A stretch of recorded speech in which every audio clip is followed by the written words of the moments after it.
1966, 2,000 kilometers away from their traditional homeland, a team of inspired businessmen start a new chapter in education in Calcutta.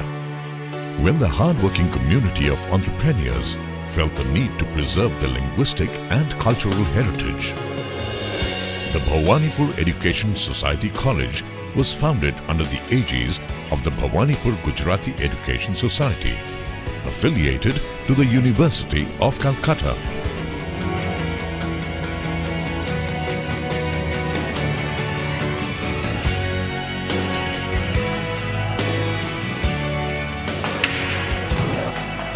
A campus that inspires excellence through a range of extracurricular activities.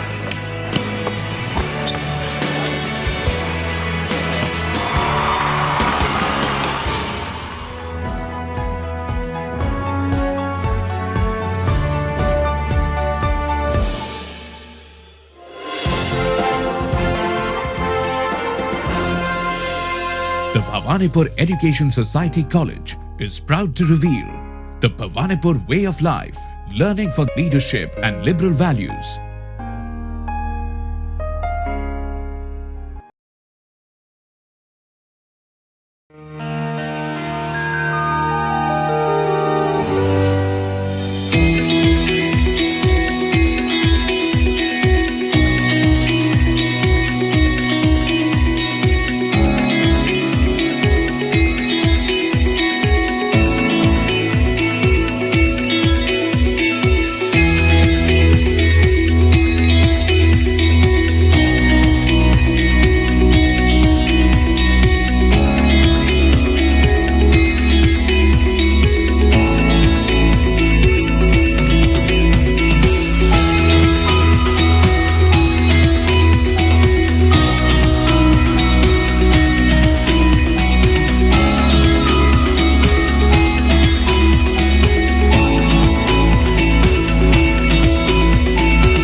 You'll be a great chef in future. You must study hotel management. And you? I want to be an engineer. I want to be a lawyer. Let's join JIS University. JIS University, a single destination for all your careers.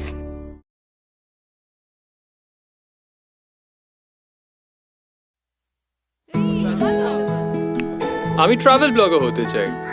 আমি হব stand up comedian. আমার স্বপ্ন একটা cloud kitchen start করা। আমার স্বপ্ন দেশ গড়ার কাজ করব, চাই একটা স্থায়ী সরকারি চাকরি। স্বপ্ন সত্যি করতে চাই সঠিক প্রস্তুতি। রাইস স্মার্ট, সরকারি চাকরির প্রিপারেশনের একমাত্র complete online learning platform. Rice smart, স্বপ্নের ক্যারিয়ার সাধ্যের মধ্যে।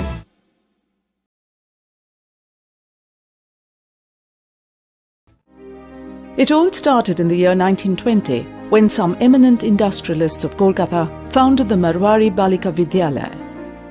Later, in 1954, Sri Shikshathan School was founded, and in 1955 Sri Shikshathan College came into being with the objective of further propagating quality education to girls.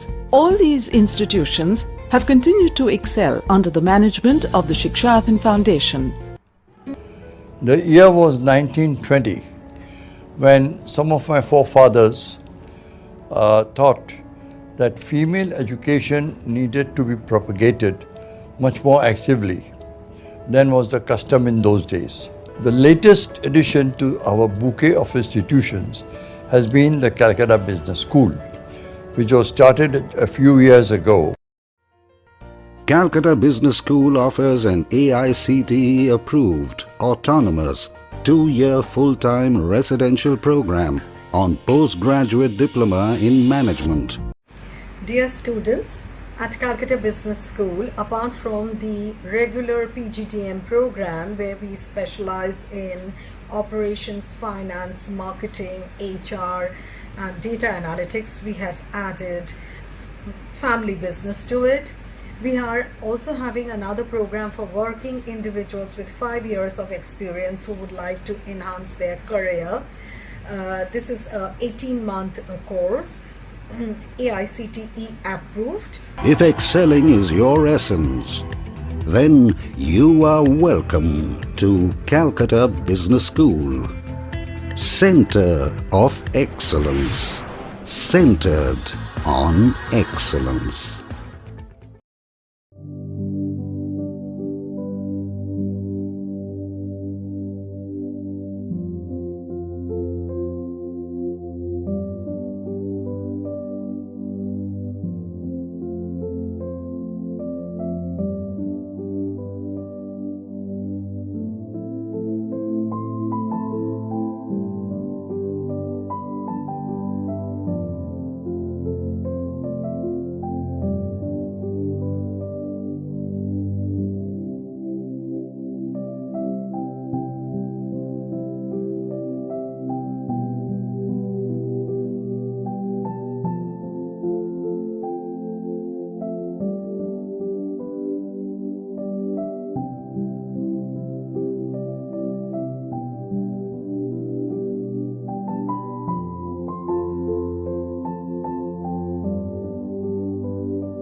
For a great hospitality career, join IIHM, International Institute of Hotel Management.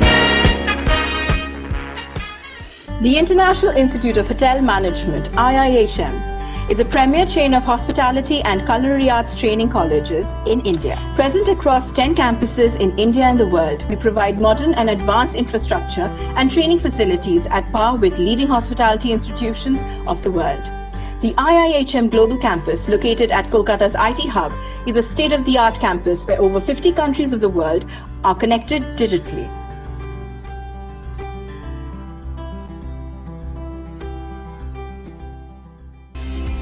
For everybody at IIHM, first of all, it's a great space to be in. Hoteliering is the most comprehensive management course you can have. It teaches you marketing, production. It is like becoming a mini CEO. The reason I'm standing here in front of you today is because I believe as a hotel school, IIHM currently is the best hotel school in the country because it believes in teaching you by making you do stuff. Okay? And what you do stays with you for the rest of your life. The state-of-the-art screen above the central hall is a portal that connects IIHM students to over 50 different countries. IIHM's training cafes, lobbies and boardrooms are designed to bring out the best in the students. IIHM's global campus has a 150 occupancy state-of-the-art auditorium called David Foskett Auditorium after the renowned culinary author whose books have been a bible for culinary schools around the world. Masterclasses and guest lectures by international experts are the order of the day at IIHM. Ultra-modern kitchen that gives culinary art a different dimension. Real-time experience is the motto of IIHM, and students here learn and imbibe hospitality in their lives through the 3-year program. We at IIHM realize the need for continuous upgradation and believe in tech-based training in our colleges. Learning is both interesting and fun with expert faculties and spacious classrooms.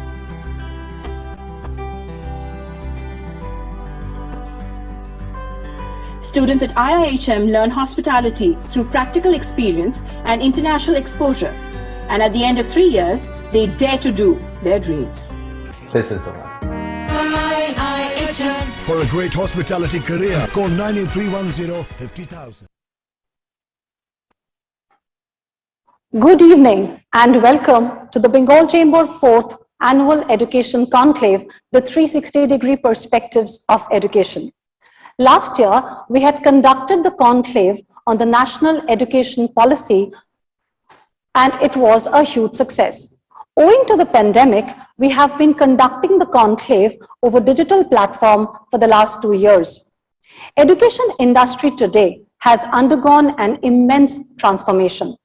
From classroom to online classes, the students have adapted to the new way of life. This year's conclave has been designed keeping in mind the new perspectives of education.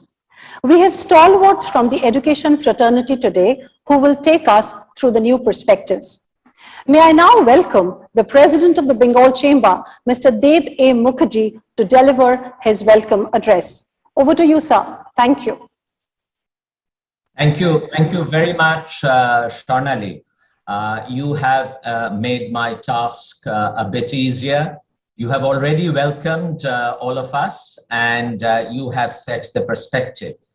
Taking the cue from what you just said, let me try and very quickly contextualize the proposition that we are about to deliberate today. 360 degrees perspectives of education, I understand, is the theme of this 4th education conclave of the Bengal Chamber. And I take this opportunity, of course, to welcome all of you to this afternoon's e-conclave. Of course, it's being delivered virtually. I wish we could have had some physical presence because, to my mind, education is something which is deeply physical in the sense it is, it has to be socially contextualized. and physical presence is so very important. But be that as it may, I think, ladies and gentlemen, you would all agree with me that we are indeed passing through very disruptive times. And we see transformational changes in the way we do business, in our way of life, and practically in every activity that we pursue. But due to this, disruption and transformation and the challenge that we are passing through, the deep challenge of COVID, of the pandemic, it has given us a bit of time to reflect. And this reflection, I would say, is largely definitely from a business perspective. And as I said, from the way we lead our lives, this has given us the time to reflect on what I would call purpose, on the concept of purpose of why we do what we do and how we do it. Now, it's not necessarily only the business of it, but especially in the sense of education, which is the subject of our discussion today, both in terms of a discipline and also in terms of business. I think we are passing through a transformational change. And this is a very relevant, time-wise, a very relevant and very timely curated event to look at education from not just a linear perspective of the way we deliver education, but see all the touch points of education and how in the matrix, the education matrix and value chain, how various forces, actions, interfaces work. And that becomes very important for us. Today in business, we talk about sustainability, inclusiveness, equity, resilience, climate considerations. I think all these aspects also have their touch points in the education matrix. And as a business, I know there are leading educational institutes, owners and professionals who run these educational institutes who are part of the deliberations today.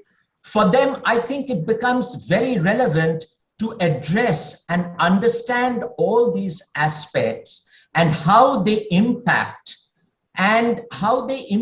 the education value chain. Today, we all know that in India, our demographic advantage in terms of a very large young population. But this demographic advantage could easily become a demographic liability if we do not address all aspects of education in a holistic sense. And that includes not just physical education in its physical form or in its traditional sense, but even for that matter, the mental aspects, the spiritual aspects, the equitable aspects, the ethical aspects of education. And as I said, most importantly, for all of us who are at the helm of the society, who are driving business, who are driving policies, it's imperative for us to step back and ask ourselves the question of what is the purpose, why are we doing what we are doing, and how we are doing it. It's very, very interesting to see that post, last year we had talked about the national education policy, which I think has been crafted very well. And it can only deliver its value provided we have an actionable plan.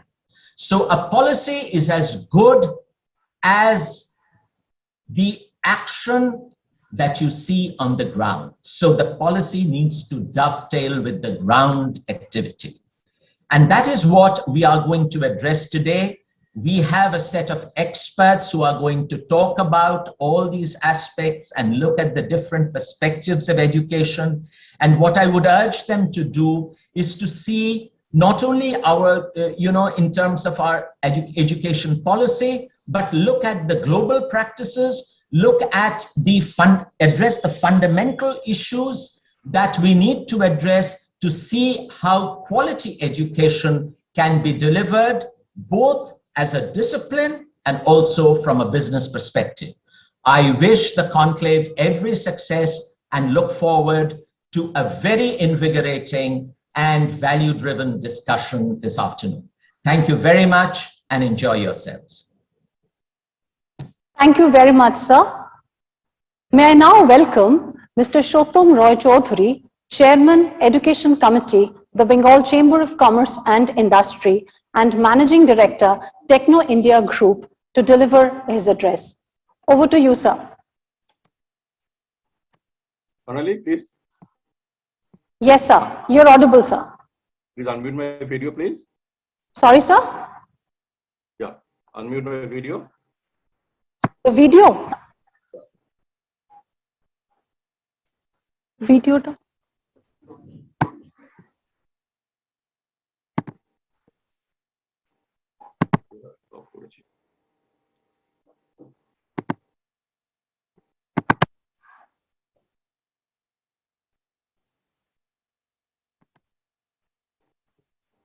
Sir, we have not stopped the video here. Just a minute.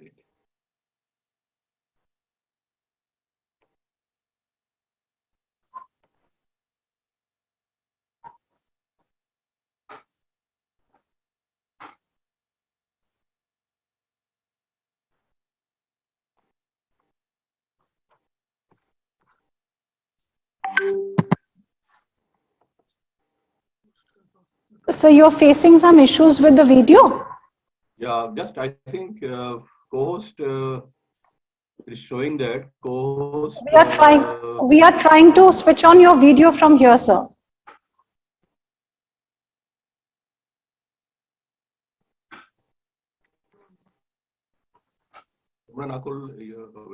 Sonali, can you please yes, try sir?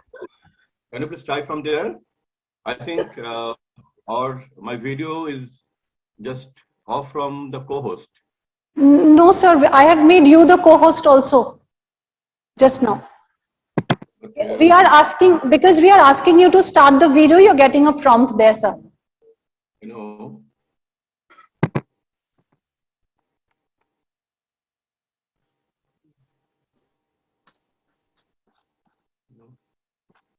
Your video was on, sir. Sometime back it was on. It was on, but actually, when President, at the time of President address, it is automatically off actually. Just a minute. Yes, sir. Just a minute.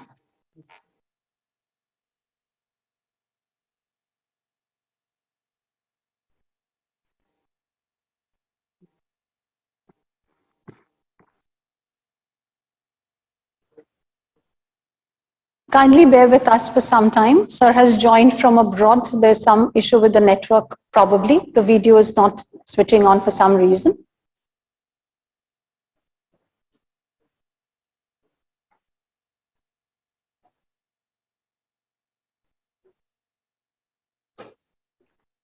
Okay, it is better. There is some problem in my video. Then it is better. My audio is on. Okay, no problem. Yes, sir. Yes, sir. Your audio is on. You're completely audible, sir. Yeah, no problem. Thank you. Thank you, Sonali. Thank you, Mr. President, for your valuable address.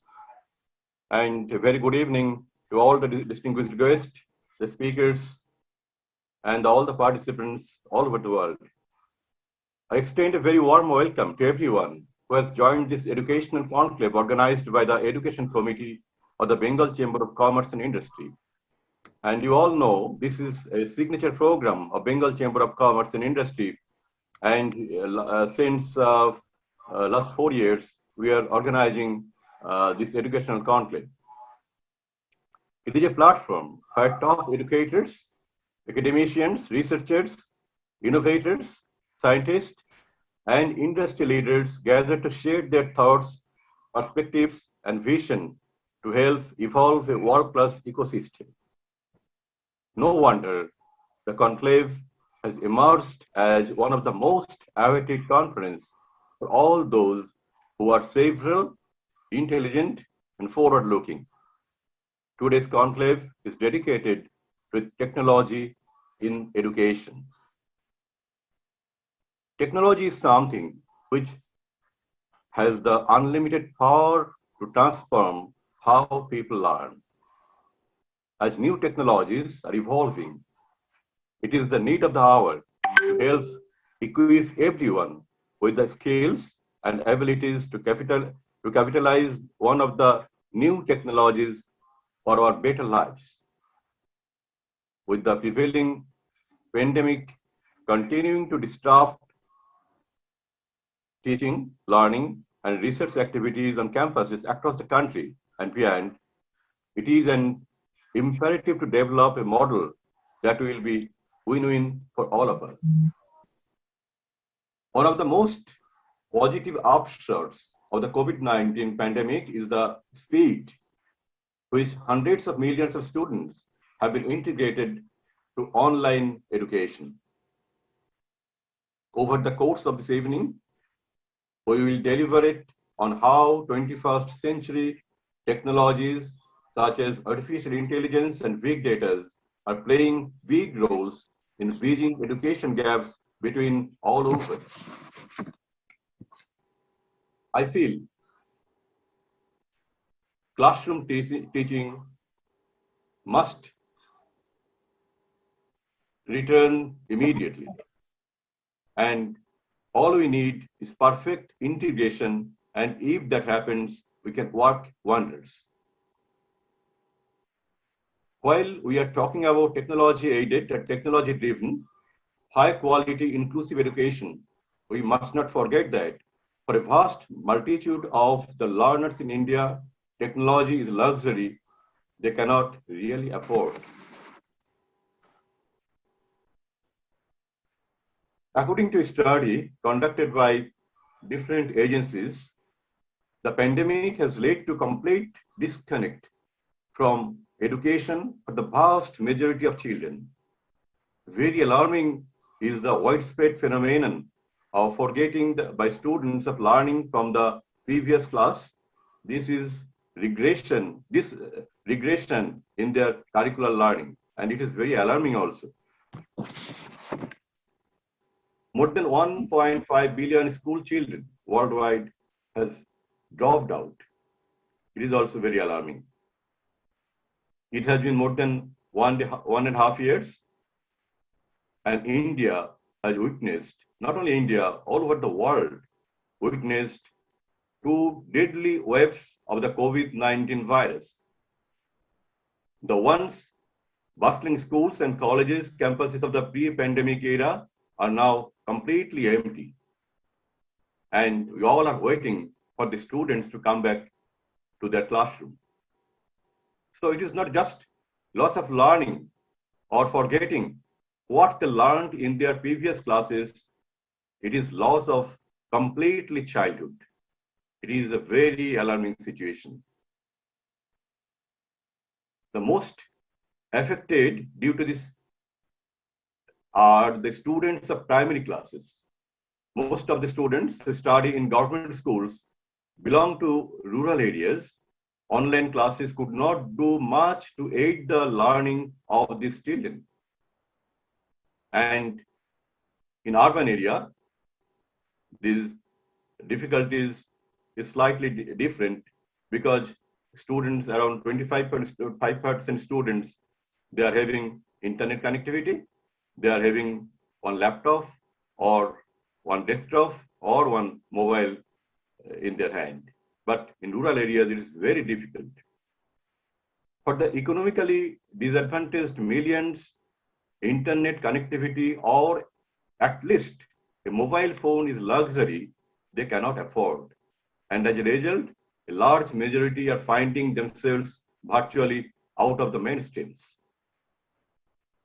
There is a vast, unconnected, and undeserved community that is losing out on education because they do not have access to devices and infrastructure to carry on with e-learning. Never before have inequalities and disparities been so starkly in evidence. Equally, alarming is the widespread phenomenon of forgetting by students of learning from the previous classes. This is regression in their curricular learning. It is important for educators to embrace the hybrid learning shift as a foundational change to be absorbed and implemented into the broader plan and vision for the future of education. Also, the government should create a model with private educators that everyone has access to technology and especially No, but where are you sending? That's what I want to know. Where are you sending? Also, the government should create a model with private educators that everyone has access to technology and especially internet connection along with the necessary devices to help them continue with their online learning. A whole new core of subject is needed now, focusing on skills that will equip today's learners for tomorrow's world of work. These include problem solving, critical thinking, and collaboration. I look forward to your valuable inputs and perspectives. Your inputs and perspectives will greatly help us prepare a roadmap for the year ahead. I thank you, all the speakers all over the world, and really I hope, and we all hope, that this conclave will be the most successful, and it will, from this conclave, we will come to a solution how we can overcome this this situation. Thank you all. Thank you very much, sir. May I now welcome Dr. Subarno Bose, Mentor of the Education Committee of the Bengal Chamber and Chief Mentor, International Institute of Hotel Management, for his address. Ladies and gentlemen, it's such a pleasure for me to be in this inaugural session of the Education Conclave of the Bengal Chamber of Commerce and Industry. Today, we have all assembled to celebrate this webinar based on this very, very important theme, the 360-degree perspective of education. Talking about life, life is all about 360-degree.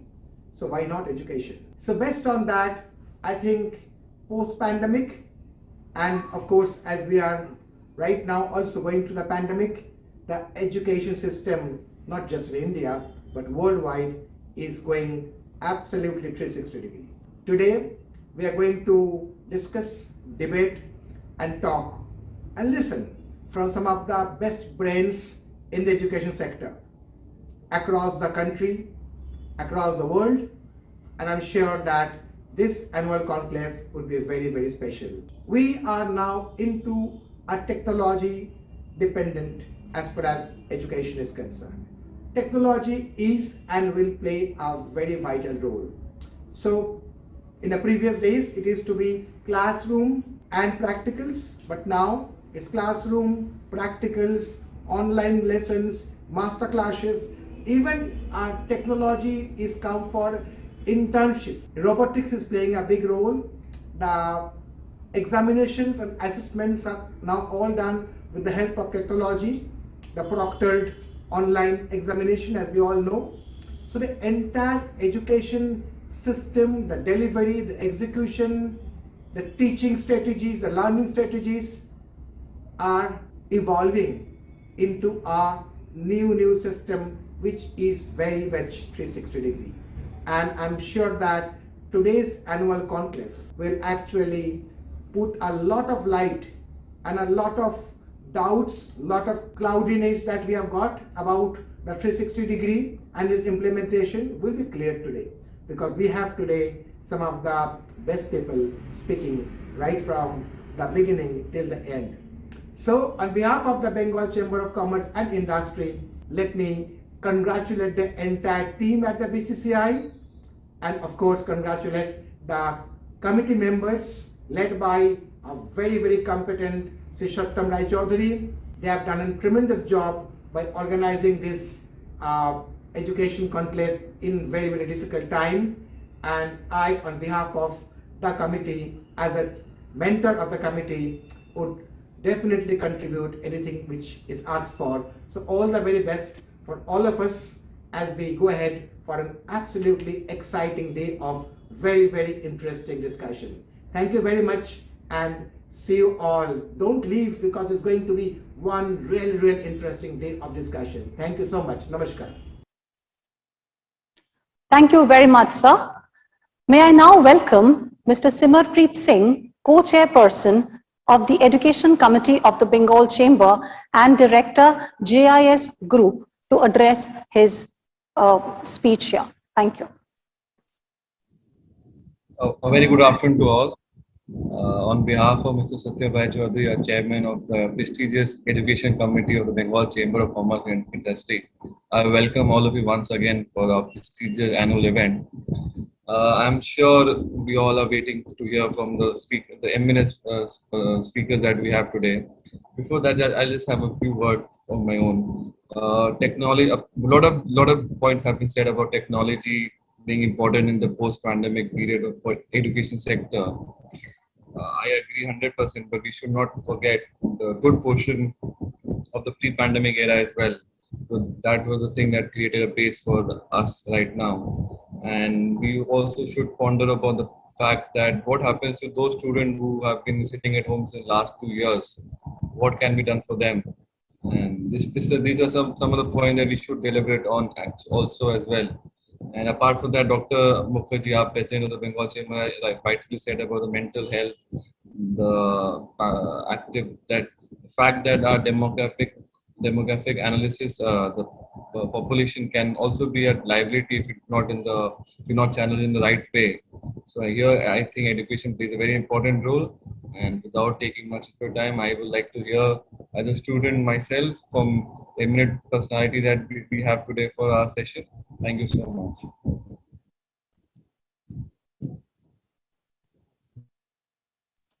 Thank you very much. May I now welcome Padma Shri Professor Dr. Ajay Kumar Ray, Director, GIS Institute of Advanced Studies and Research, GIS University, for his address.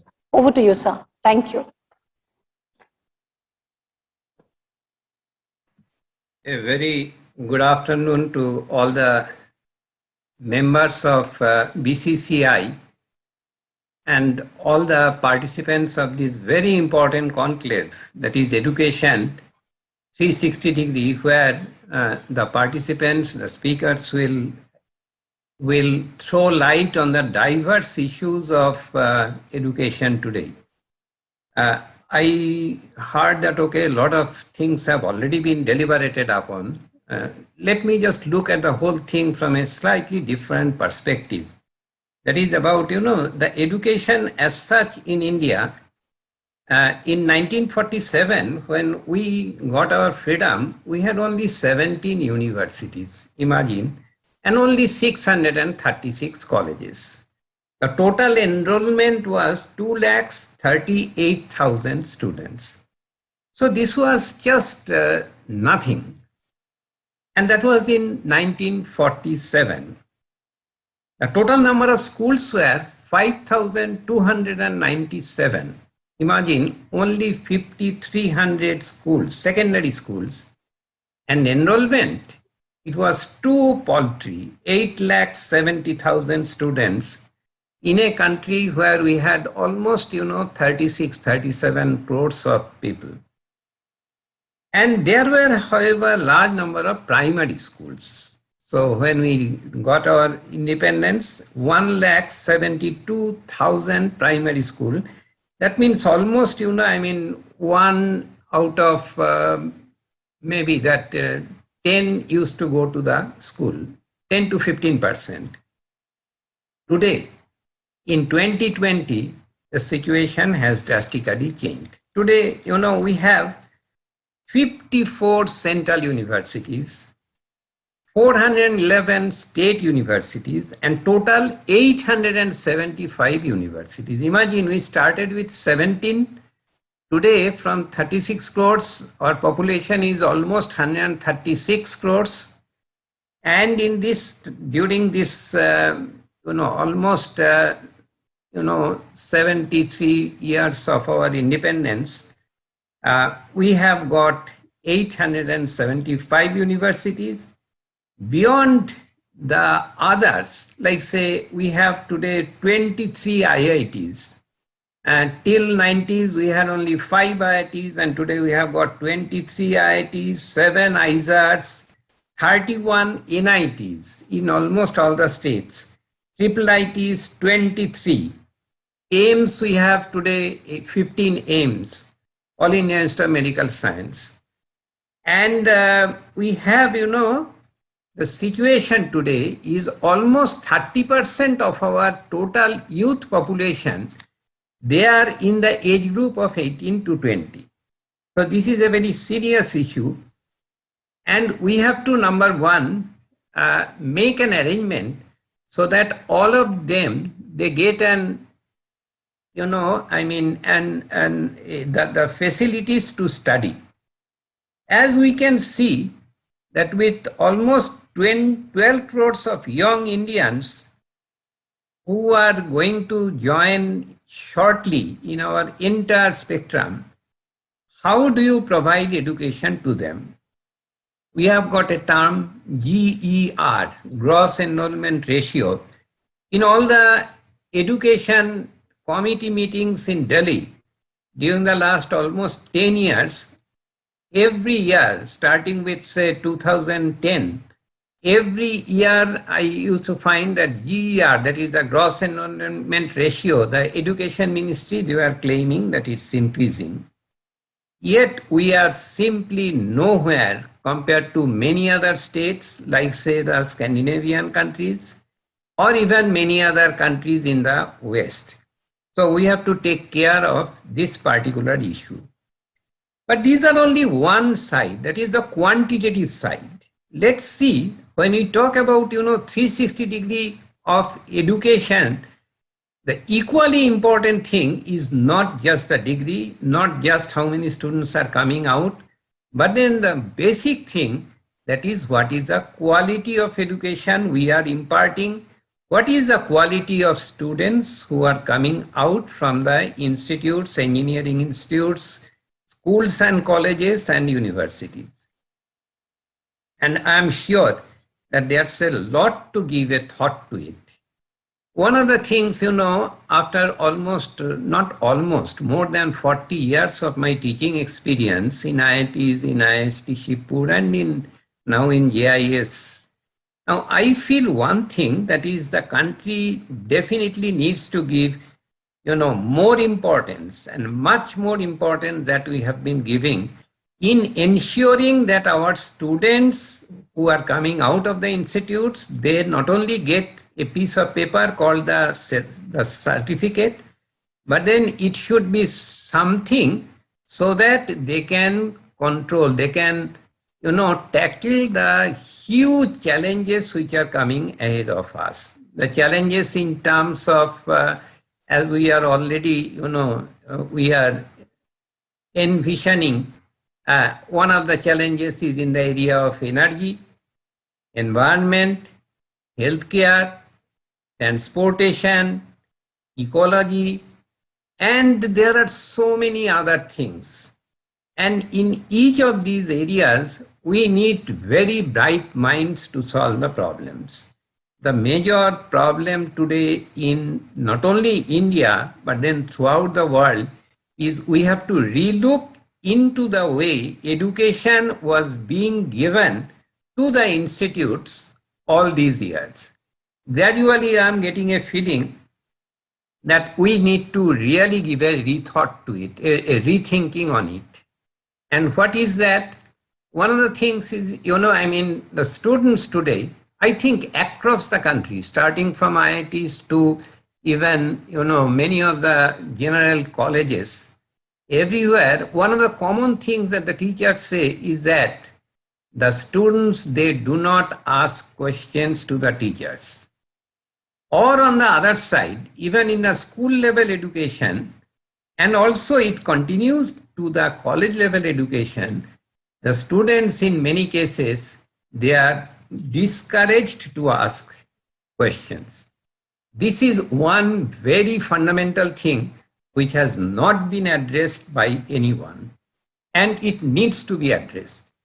That is, without asking question, and they just simply, majority or a large majority of students, after the class is over, they will simply sit like a dumb.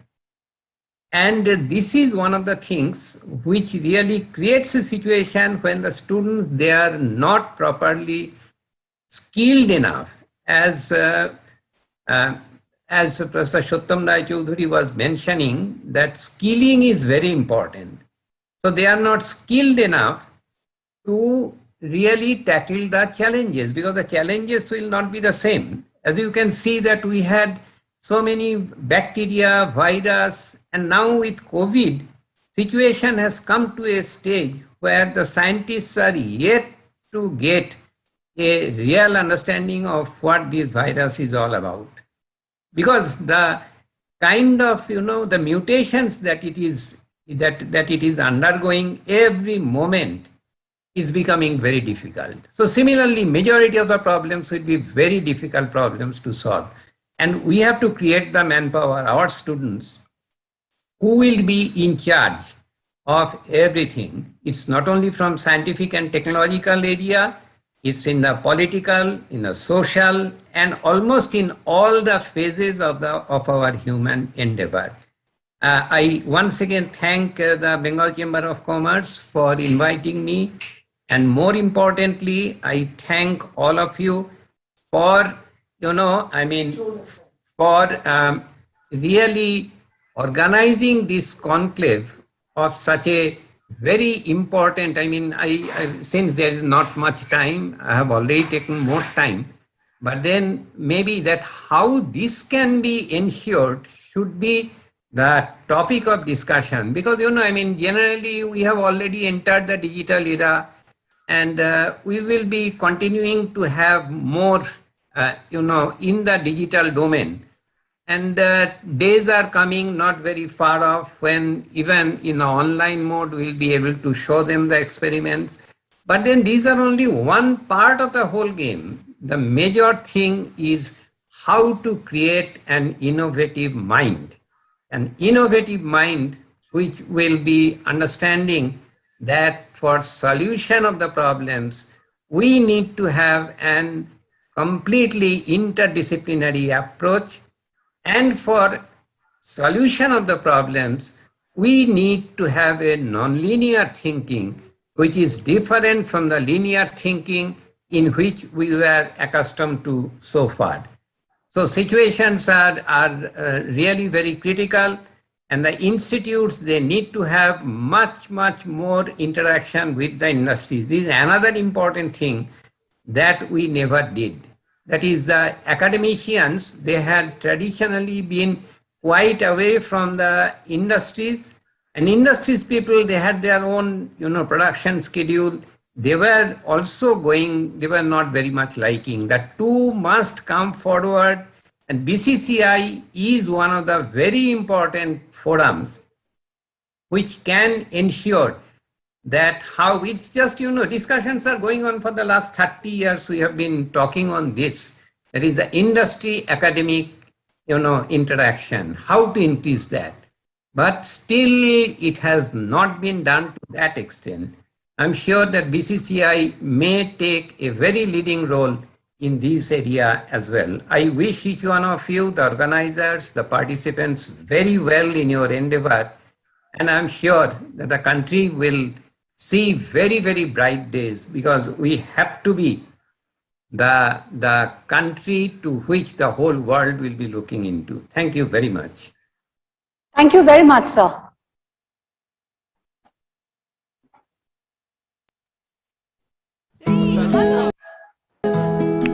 আমি travel blogger হতে চাই। আমি হব stand up comedian. আমার স্বপ্ন একটা cloud kitchen start করা। আমার স্বপ্ন দেশ গড়ার কাজ করব, চাই একটা স্থায়ী সরকারি চাকরি। স্বপ্ন সত্যি করতে চাই সঠিক প্রস্তুতি। রাইস স্মার্ট, সরকারি চাকরির প্রিপারেশনের একমাত্র complete online learning platform. Rice smart, স্বপ্নের ক্যারিয়ার সাধ্যের মধ্যে।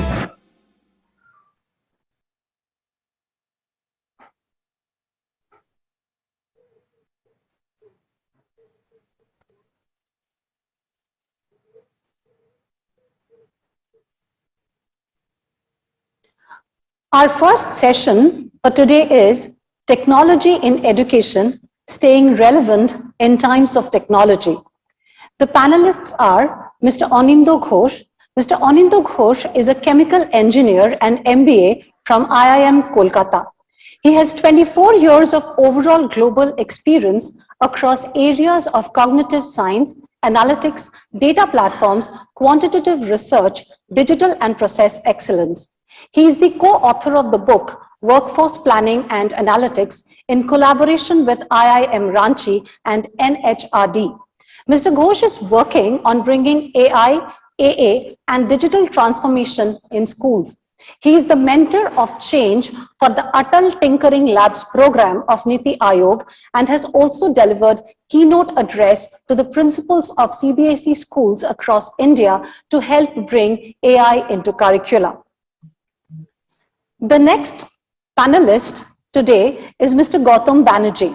Mr. Banerjee is the founder and managing director of Business Prio, a NASCOM company focused on analytics and AI.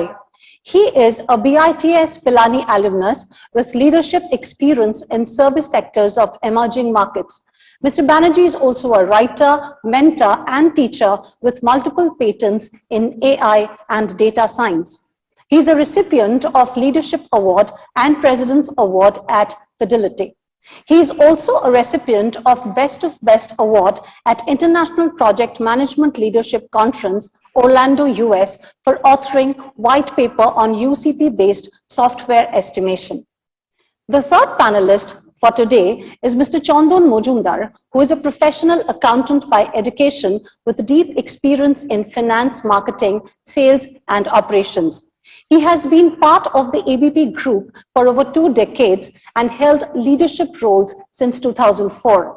From 2015 to 20, he was a member of the board of directors of ABP Private Limited, one of India's largest media groups. He joined RISE in September 2020 as Group CEO with a mission to transform RISE into a national edutech player. The moderator of this session is Dr. R.T. Goswami. Dr. Goswami did his PhD from BIT Mesra Ranchi in the field of network security and also received Doctors of Letters DLit from University of Central America. He has 26 years of experience in the field of academics and research and administration. His research interest is in the field of network security and big data security and analytics. Dr. Goswami has published almost 50 research papers of international repute and has chaired many national and international conferences. Currently, he's the director of Techno International, Newtown, Kolkata. Over to you, Dr. Goswami. Thank you very much. Thank you, Shanali. Thanks to Bengal Chamber Commerce and Industry for inviting me and give me the opportunity to moderate the session. Today's topics for panel discussion is technology and education, staying relevant in times of technology. I have with me 3 panelists already been introduced by Sharnali. Let me start the session with my introductory note on the topic. The rapid changes in technological paradigms disrupt the normal operation of a market or an industry. It displaces a well-established product or technology by creating a new industry or market. This is called technology disruption. Like example, some well-known disruptive technology we know is AI, ML, AR and VR, blockchain, data science, and many more. So as a result, this creates a huge gap between the kind of skills we are talking in the introductory session, skill development, and the kind of competencies that are required by industry and those being supplied by the institution of higher education. There is a gap. we have been noticing that there is an excess supply of engineers who are technically qualified but do not find enough opportunities for jobs in the engineering organization. However, they do not feel comfortable to work with small and medium enterprises. So here it becomes a conflict, but the aspiration of the job seeker and the aspiration of job provider are not met. Time and again, industry and academia interactions do happen, but these normally touch only the soft issues. More than often, they may cover issues like visiting faculty from industry, going on to the academia world, or students being given summer internship in organization, and so on and so forth. However, one has to look at the more intense collaboration when industry and academia well together co-create their courses so that the students can include the skill set and competencies which will ensure that employment is assured and the individual selected for the job is able to contribute from day one. But this has been discussed very long back and long day, but still the reality is not far away. Some steps that students can incorporate in order to overcome the challenges posted by this phenomena of technology disruption. One is the know the change, awareness is key, and there is a blended learning, flipped classroom, combining online learning platforms with classroom teaching. And the third, be open to unlearning and relearning, and we are talking many times these things. Possessing a strong base in our previous domain will hold us in good stead during the shift. And if it takes 10,000 hours for excellence, it only takes 20 to gain according working knowledge in any new topic. So this is my thinking, and to start with the session, now I request one of the panelists, Mr. Anindo Ghosh, who is from IBM, to enlighten on the topic, and request to all the speakers, kindly restrict your lecture within 5 to 6 minutes. Mr. Ghosh. Sure, thank you, Dr. Goswami, and it's an honor and a pleasure to be invited for the third year running, in this forum. So today's topic is, of course, is something that is very it's a passion close to my heart. So let me start off with with a quote, right? So it says that we need technology in every classroom and in every student and teacher's hand, right? Because it is the pen and the paper of our time. And it is the lens through which we experience much of the world, right? And it is coming from a person by the name of David Warlick, who is one of the earliest adopters of technology in education, and he's also an educator. Now, we have talked a lot about technology in classrooms, and that it's an extremely important area where we all know. For example, there is a lot of use of collaborative software. There is use of for example, great material, great content, which is available on YouTube, on Udemy, on many other such forums or portals.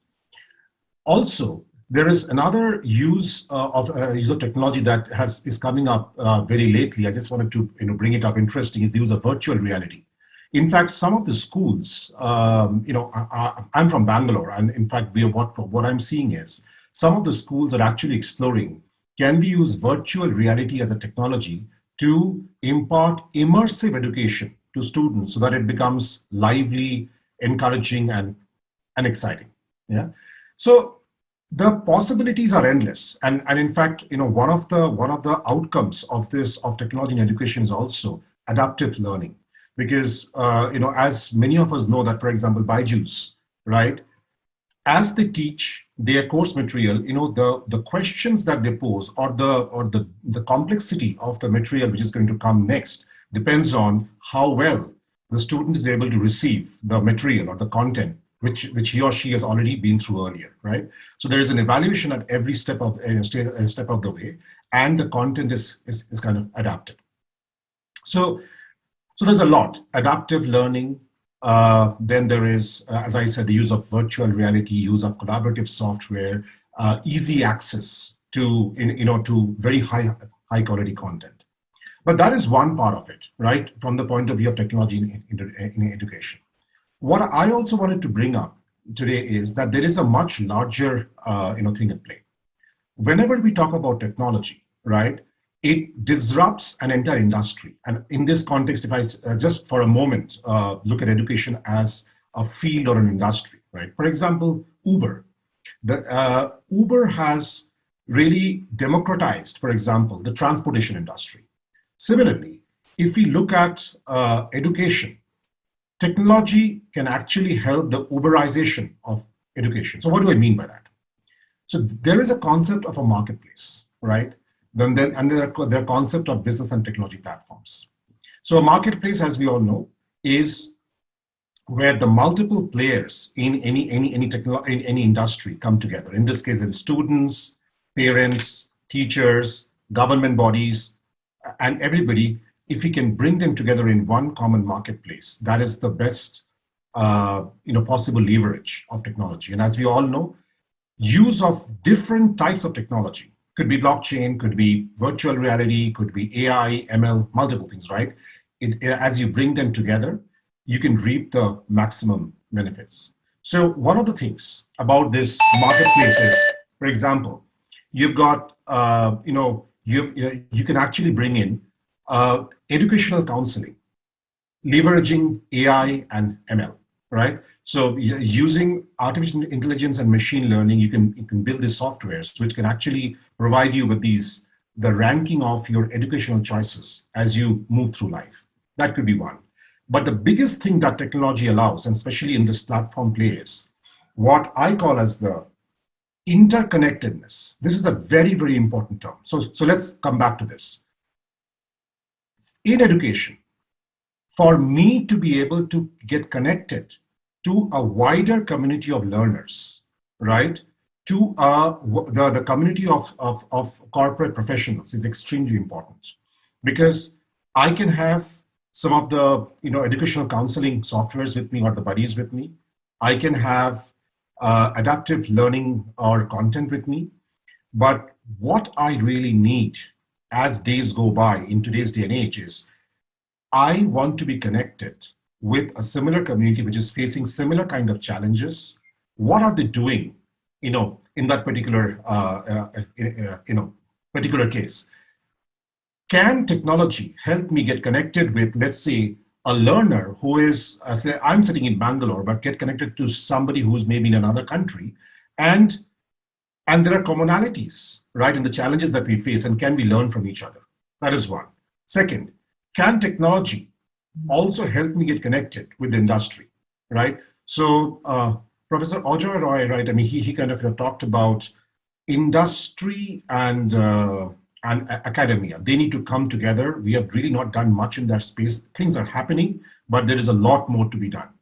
In this particular case, I strongly believe that technology can play a hugely enabling role, right, to bring all of this together. Now, these are some of the thoughts and concepts in some of these areas like educational counseling, coaching, right? AI ML has played a significant role, and we have made great strides. Some of these areas, we still have got to, make further strides. So this space is brimming with opportunities. I want to end my piece of the lecture with one thing, one point that we need to understand.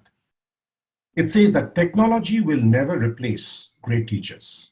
We need to understand this again. Technology will never, ever replace great teachers. But technology in the hands of great teachers is transformational. I'll stop there. Back to you, Dr. Goswami. Thank you, Mr. Ghosh. Now I request Mr. Chandan Majumdar from RISE Group to deliver his speech, and request you, sir, kindly restrict your timing within 5 minutes. Please. Yes, Dr. Goswami, I'll definitely do that. Good afternoon, everybody, and thanks for having me here. So, as you have seen in my bio, I've spent a large part of my working life in media, specifically print media. Now, media is one of the most disrupted industries globally, disrupted by technology.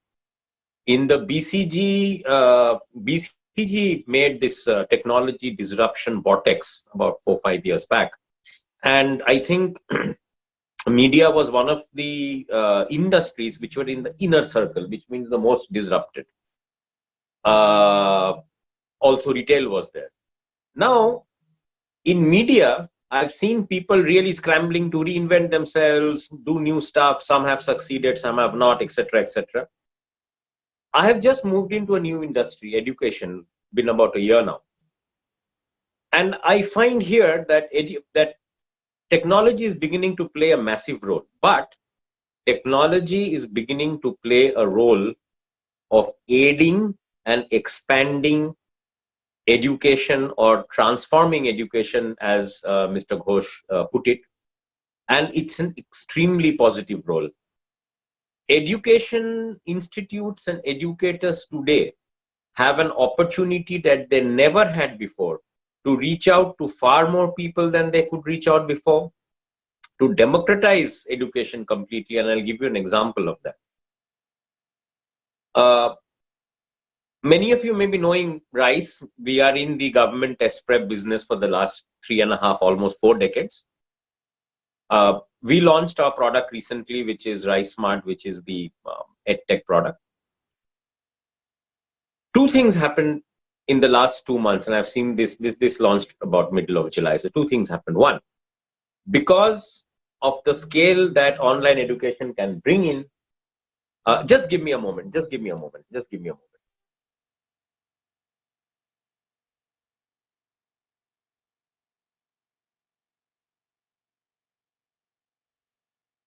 So sorry. So, yeah, so it democratizes education by driving down the prices, because once you're online, you can actually teach, you can drive prices down, make education available, even if people are in geographically remote places. And best of all is enable the best teachers in whichever field to address or to teach students. So imagine that there is a great teacher in Calcutta. In the old days, you had to come to Calcutta to be taught by this person, or you had to come to Calcutta to listen to this person's lecture. But today you can be practically anywhere in the world. And imagine the power that it gives to the educator. So technology has brought to education an enormous opportunity. COVID over the last 2 years has obviously been one of the greatest disasters that has befallen mankind probably since the Second World War. Probably it's even bigger than that. But in certain areas, and particularly in education, it has completely changed people's viewpoint on online education.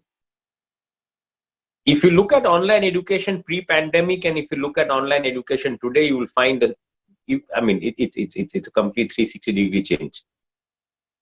Today, people realize that online education is here to stay, and that online education is a part of everybody's lives, and online education can actually make people's lives better.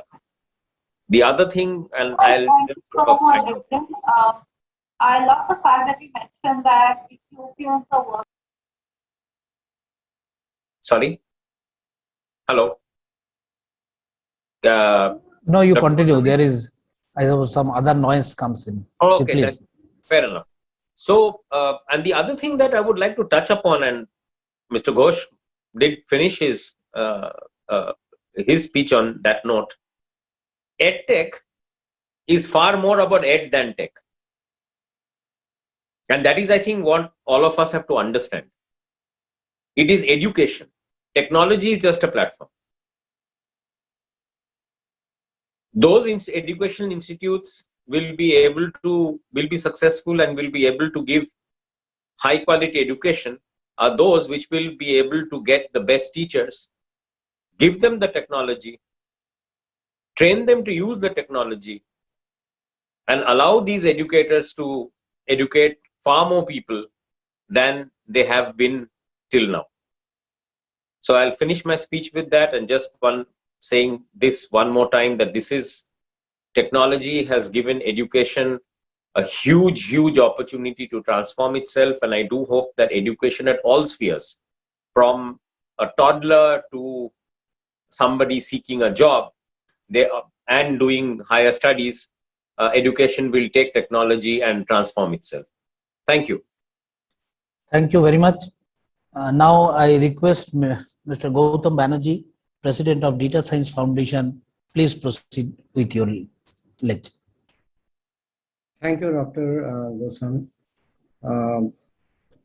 It was good, listening to Mr. Chandan as well as Anindo. So, yes, I mean, I can't reiterate more the last sentence by Anindo, right? So, you finally need, good teachers, right? And good teachers with good technology will actually bring in the revolution. So, yeah, I think that's a great sentence. It's really nice for saying that, right? Yes, I mean, as Mr. Chandan has said, that one of the primary things that we are seeing pre-pandemic, post-pandemic, is basically how do we democratize, the education through different platforms, means, ways, so that it can reach to all of us, right? But I will go back to what Professor Ajay Kumar Ray was harping upon on the collaboration between the academia and the corporates, right? So, there are 3 points. We have 5 minutes, so I will touch upon 3 points. One is internship. A lot of forums we have spoken about it. One is the research area, and the third one is basically the guest faculties. Okay, not the faculties but the guest faculties. Now let me talk about this. So while we talk about one of the ways of collaborating between the education industry and the the corporates is internship, but what we have seen is that that there is a method for Indian Statistical Institute where the last 6 months, the last semester, is completely internship driven. And not only it is internship driven, but then the last semester's CGPA is also actually tagged to the internship. So the professors actually collaborate with the corporates where the students will go for the internship. And while almost all of them are placed before the last semester, but that gives them an edge when they join the industry. And because these are serious things, it's linked to the CGPA, so everyone actually works towards it very diligently and they learn a lot, right? So that's one point. So just by internship, things may not happen that effectively, but if you can link it somehow with some incentives, that's going to work out better, as I've seen with the ISI masters, okay? Both MSTAT, MSQA and MSOR. The second point, as I said, is on the research area. So as someone mentioned, saying that so a lot of times industries do not come forward for research areas, thinking that my immediate focus is onto my client billing, resource optimization, and more on quarter-on-quarter growth. Exceptions are few companies like IBM. Anindo understands much better than me. He's part of that company which has got maybe more than anyone else's patents in the world. But still then, I will say that the patents coming out of IBM India compared to IBM maybe US and other countries, it's disproportionate. I've been part of it, seen the industry. So we need to focus on creation of IP. And one of the ways of doing it is that when the industry, especially for the domains like, what I belong to, Anindo comes from that domain, machine learning, AI, these are budding, industries, budding fraternity, right? So a lot of research can happen. We always, bring in packages, libraries for Python, for Kotlin, for, Julia, these are the new languages, for Golang, now it's called as Go.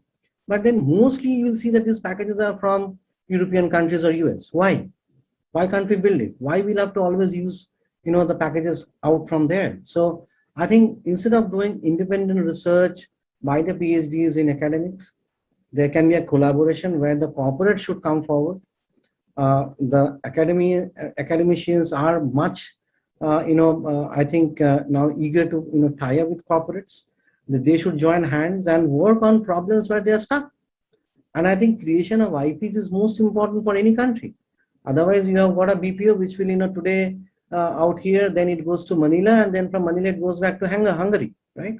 It's a cost arbitrage. So I think that is one. The advantage is that the research orientation is achieved by the corporates. The pragmatic research topics from the corporates is going to help the industries. And most important, if we do that, then only it's possible to transfer these PhDs into patents.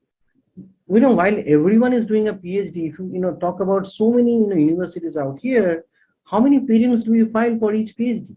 Rarely, right? And even if we do, how many of them do we monetize, right? So that means they may not be practical, pragmatic, or maybe either in advance or maybe a little late. So joint IP creation of patents, publication standards is very important, and I think it's very fulfilling on both sides. Now, instead of just giving saying these things which we always repeat in every seminar, I'd like to give some examples, right? So we are being such a niche company. We are working on 2 more patents. We have filed 3 patents, and one of them is filed along with IIT Delhi. One of them is filed along with IIT Kharagpur. We have got the NASSCOM award for innovation in analytics, which was done actually with ISI for a Dutch project which was on wind energy forecasting, and there we used the neural network, right? So we have done that on patents. On publications, we have done it with IIM Ahmedabad for Harvard, Business Review, things. And then on standards, let me tell you this, and this is important. For the first time in the Indian IT history of 40 years, a company, is actually trying to lead a standard. So normally we'll see, ISO 9000 certification, CMMI certification, and there's a celebration once we certify. And we are for the first time leading a standard called 24668. Is the world's first assessment standard onto AI, analytics and big data from SC42, Standards Committee 42 of ISO. So I'm working there along with 38 other countries, and India is leading that standard. The world is going to follow that standard once it is published in 2022 month of August, right? So we can do that, right? And we are also part of something called a stand.ICT, which is the European Union's observatory for ICT AI standards, right? And these are all research work that we are doing, right? The last point is basically the guest faculty, as I was saying, and I think corporates again needs to come forward. And they need to tie up with the educational institutes, universities, and be faculty, because while the standard curriculum is the same, we all know the difference between an IIM, IIT, and others. And there's no difference. The difference is basically that many of the faculties and the researchers, they're working, they're consulting, right? So there should be consulting opportunities given, just like what happens in US and Europe, that 3 months of industry consulting. Similarly, the industry people should come forward and take lectures on what's happening on projects, what are the new challenges, how they are trying to circumvent that, so that real exposure is given to the students, right? Students benefit also from the latest industry trends and the nuances, which is beyond the workbook or the syllabi, right? So these are my 3 points, and I will end it there. I know there are a lot of panelists out there, and thank you again, BCC&I and all the hosts, for doing this. This is important and critical, and we should actually take them into actionables after that. BCC&I is one of the great platforms where I think all these things can be enabled. Thanks, everyone. Thank you, Mr. Banerjee.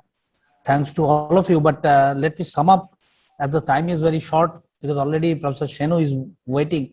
So let me sum up with this one, this discussion. There are many things, many questions are being there, which still requires answer, because some things is unanswered. But one thing is very important, that there was a gap, huge gap was there between the industry and the academia. The gap is not that huge nowadays. The gap is already, but still it remains. One thing is that, as Mr. Ghosh rightly pointed out, the technology-driven classroom, but still there is certain training is required, because that synergy is required, synchronization, because what is the university, your syllabus, and what is the industry demands, and that bridge gap must be shortened. Otherwise, we cannot reach to this. and the orthodox versus unorthodox systems. That is also very important for that.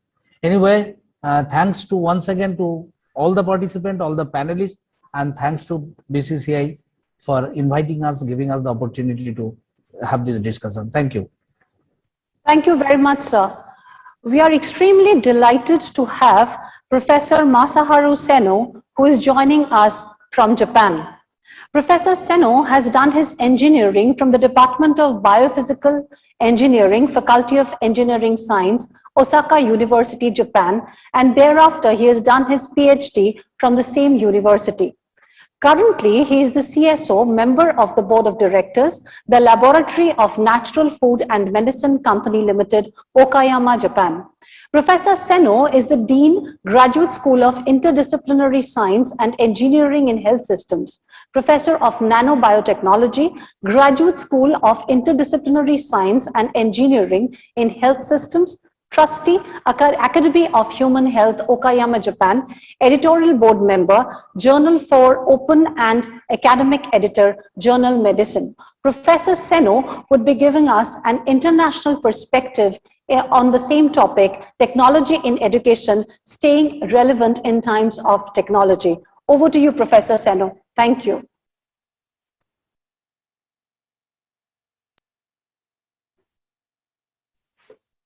Thank you very much for your kind introduction. And thank you very much for inviting me for such a kind, prestigious conference. And also appreciate to the organizers of the conference. Today I am asked to develop provide a lecture or speech on education, but it is not so familiar for me to give such a kind of lectures. But I try to make a presentation of sharing my five about my perspective of the education technology, development of technology.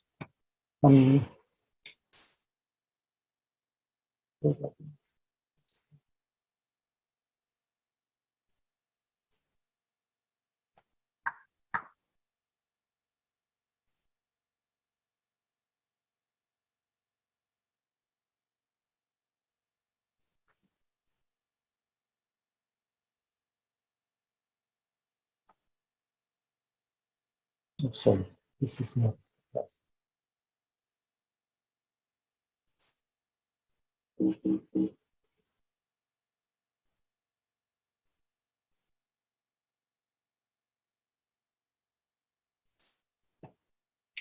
Okay. Do you see my file? Actually, this is international perspective, but I'm not so sure about it is so much international or not. Anyway, I'm starting. So, as for the history of the technology, this is an European history, I think, and many scientists and anthropologists and sociologists are keeping saying that technological progress is the primary factor driving the development of human civilization. Actually, we can look back into the history. Italian Renaissance around the 15th and 16th centuries, this Renaissance technology propagated, spread into the Europe. And after that, age of exploration improved the sailing ship, enabled the exploration with the European colonization. This is written in Francis Bacon's New Atlantis. And the Industrial Revolution is the probably first most impressive period from England spread to the world. The revolution was driven by cheap energy from coal. And this energy was used to develop textile machinery, mining, metallurgy, and transport. And the second industrial revolution, more recently, revolution in the later of 19th century to 20th century, the beginning. Rapid development, this was the rapid development of chemical, electrical, petroleum, and steel technology. And in 20th century and current century, automobiles and electric computing, jet engines, electrification, and rocket development has become available. So to large people of populations. And radio, telephony, and internet technology spread to larger populations of users. Nowadays, so almost all the people using iPhones, mobile phones, and internet technologies. And furthermore, space technologies, quantum computers now upgrowing, and nanotechnology, LEDs, solar cells, integrated circuits, wireless power, etc. Also in the life science area, there are so many related technologies.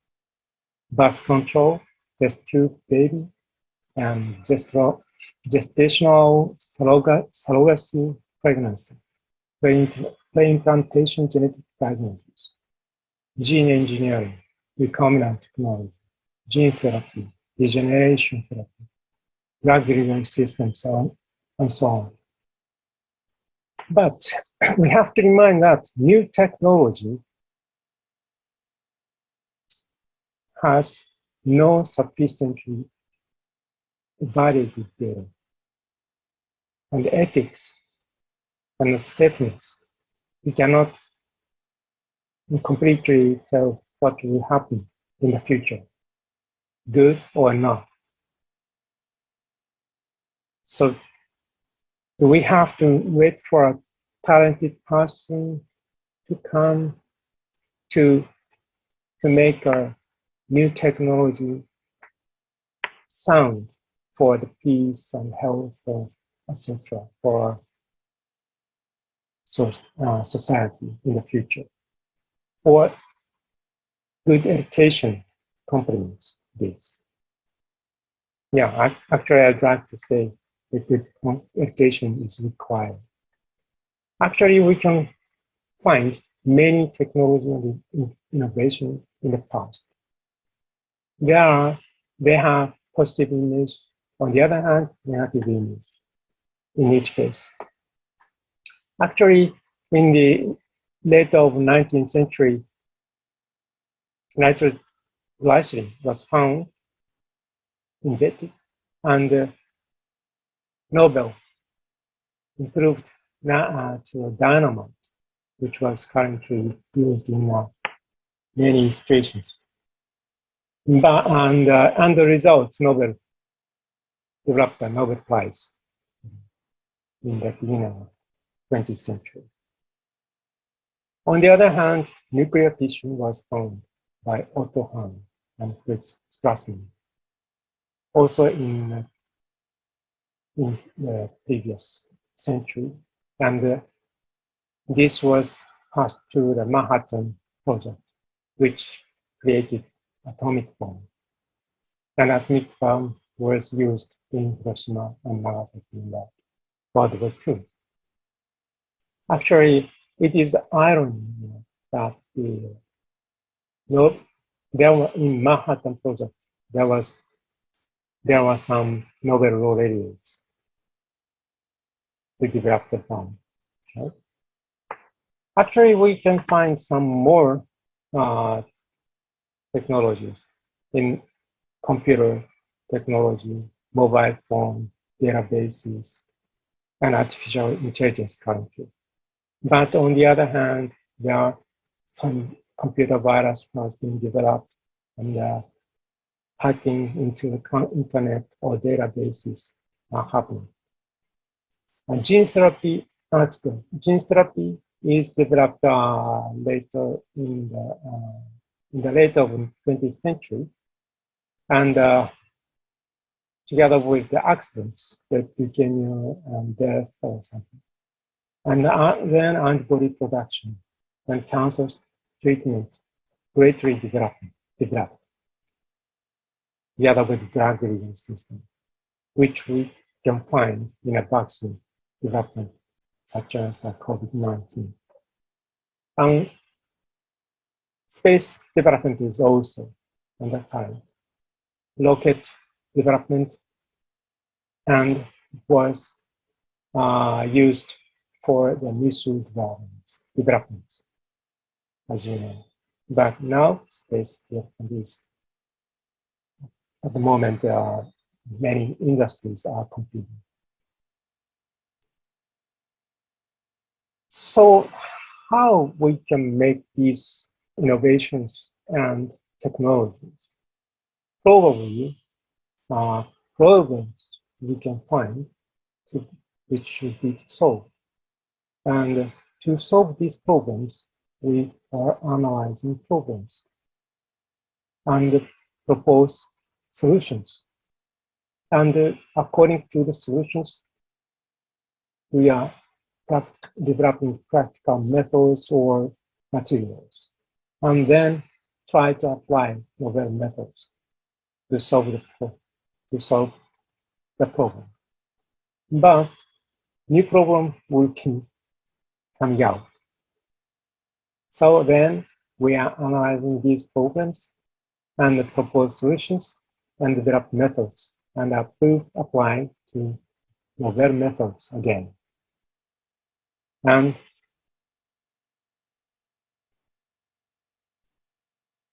other problems to be solved coming out.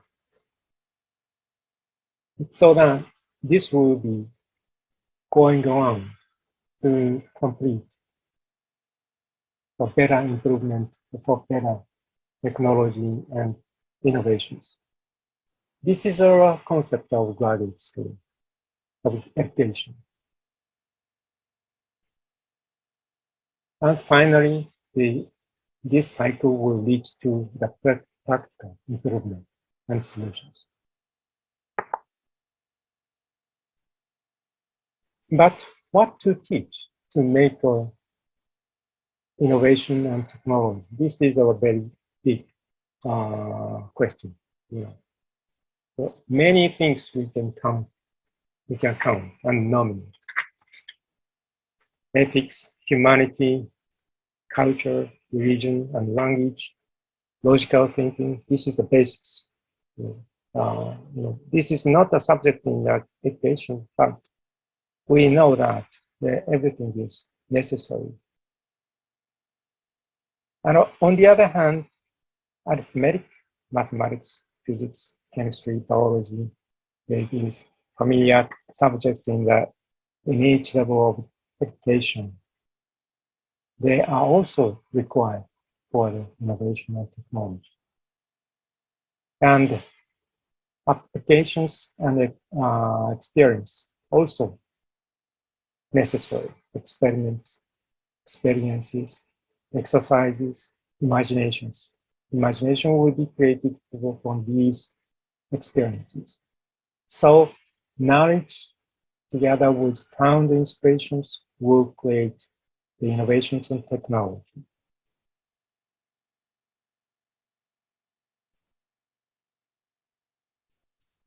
And I tried to write a scheme of this kind of education. This is first trial of my study of the education. Actually, you know that it takes long time to educate a person, almost 20 years. Actually, how many subjects we have to teach. We need to revisit the concepts. Education is divided into several field grades. We know that elementary school, middle school, high school, college, graduate school, and then career levels. So each step, each levels has each subject. In elementary school, most of them are basic levels. And according to the upper grades, the higher level of subjects is increasing. But actually, we know that a person has capacity to be educated, so that according to the levels, the basic levels is reduced, together with higher levels, level is increased. So accumulating these educated knowledge and experiences would create an innovative front line like here. Each level of education, you can make innovation, but higher levels were more expected to make higher level of technologies and innovations.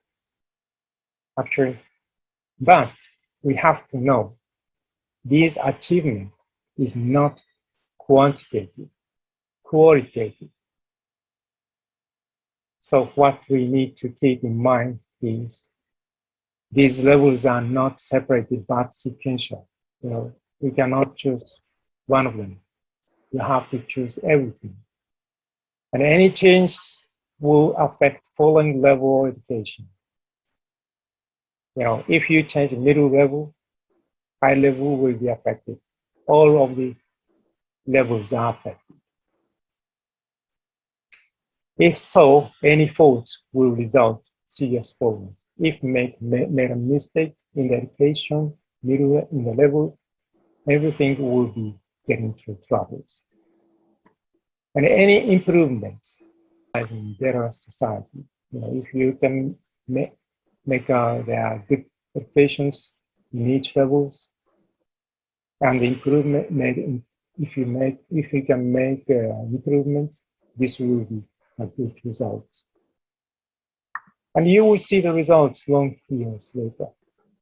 Yeah, actually it is the reason why we have to be patient.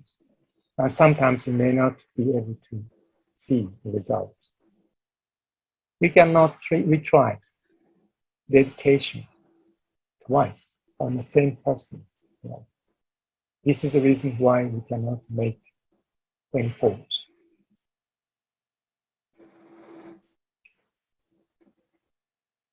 But I have nominated many factors and subjects in the educations.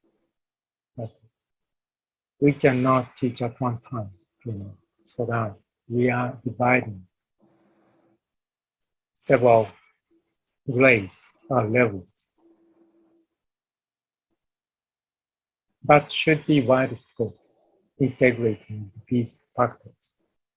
So in elementary school, basic levels should be chosen and followed in the middle level and middle level, so high levels, high schools.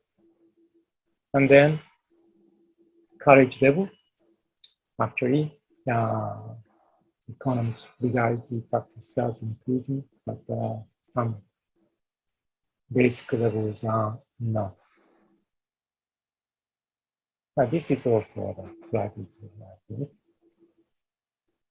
But sometimes they are, before going to graduate levels, society, career in society will be required. So local thinking, logical thinking, and fair play, and perseverance, imaginations legality, practice, experience, exercise, experience will be necessary to be educated.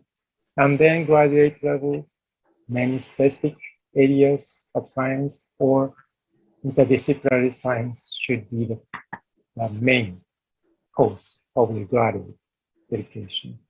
But still, we need to teach humanity and ethics and perseverance because it takes longer time in the life to master everything. So we know that there's several genius in our history. This is representative, I think, Leonardo da Vinci in Italian Renaissance. His talent was so excellent. We can look into these drawings, very precise observations they had, yes. And this was also recognized as art, but this sketching is very precise and in details. So this is also science and also requires technology. Actually, he wrote this kind of drawing. This is how to say, pentagons and hexagons.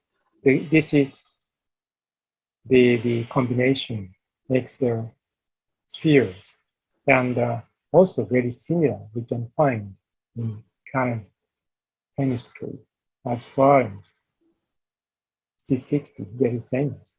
So, but of course, Da Vinci did not know this molecule, but found what is the most sphere-like structures.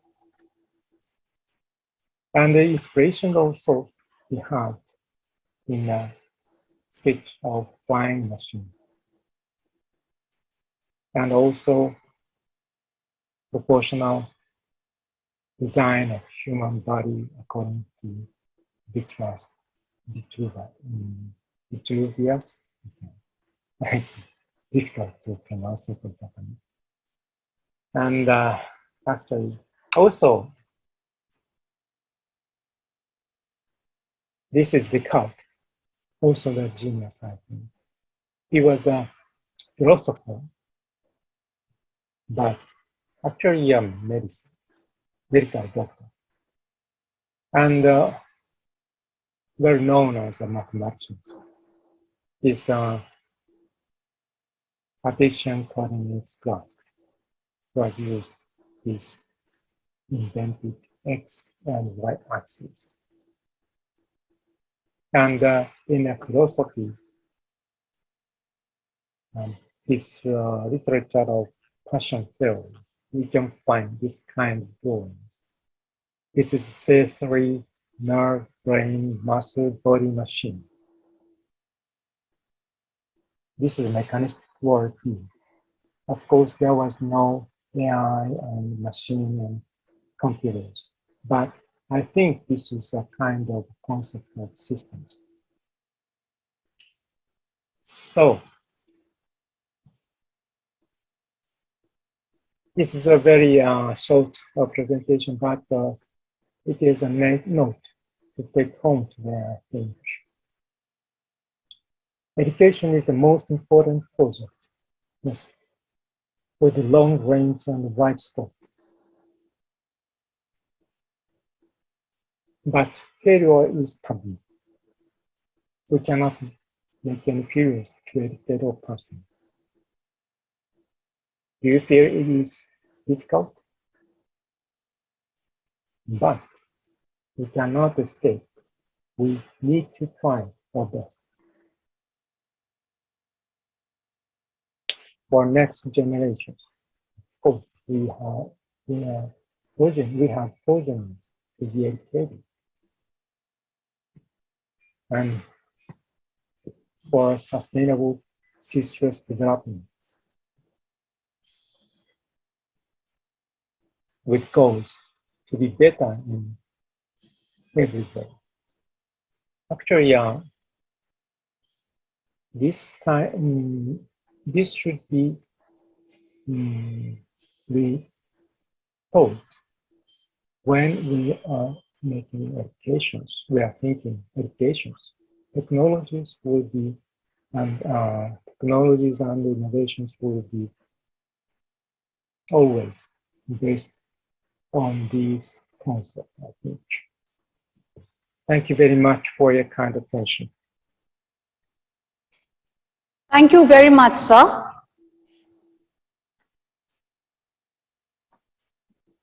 Hopefully, it was helpful for this conference thing. Actually, I have learned many things from this lecture and myself, that preparing this file, the presentation. Thank you very much. Thank you, sir.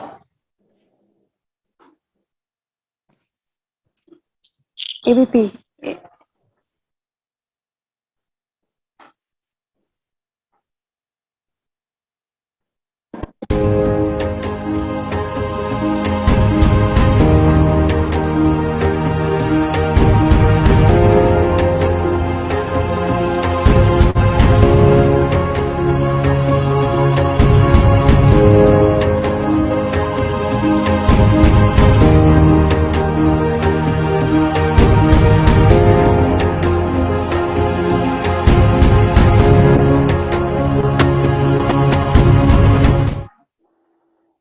Our second session today is a session with our iconic speaker, and to introduce the iconic speaker, I would like to welcome Mr. Sumit Dasgupta.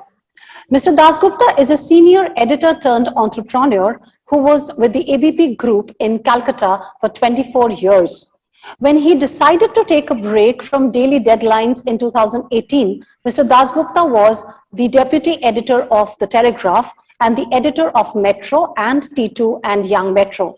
His startup, All Cap Communications, has drawn some of the best writing and editing talent around the country to offer content solutions to various sectors, media to education, corporates to OTT platforms. Over to you, Mr. Dasgupta. Thank you very much. Thank you, Sonali.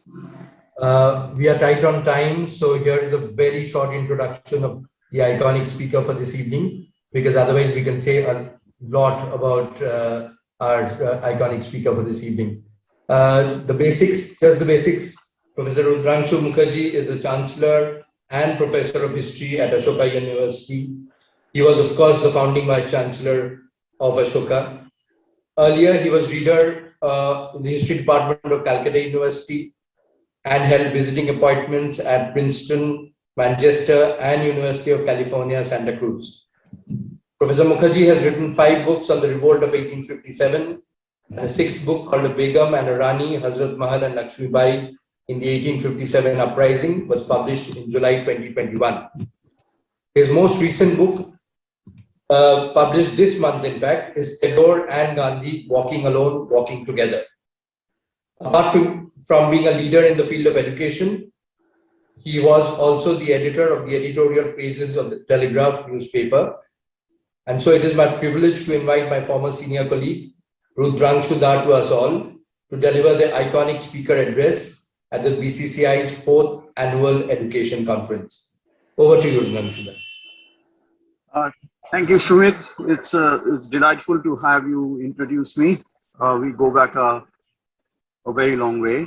And I'm also honored that the Bengal Chamber of Commerce and this conclave on education has given me the privilege of being the iconic speaker, though I am a little uncomfortable and uncertain about what this term iconic actually denotes and how I am an icon. But nonetheless, I will, with gratitude, accept the elevated status that has been bestowed on me by calling me an iconic speaker. I want to dwell this evening a little bit on the history and the nature of modern education in India, and following that, this you could have expected since you have asked a historian to speak. So having spoken a little bit about the history and the nature of modern education in India, I will offer a few words by way of reflection.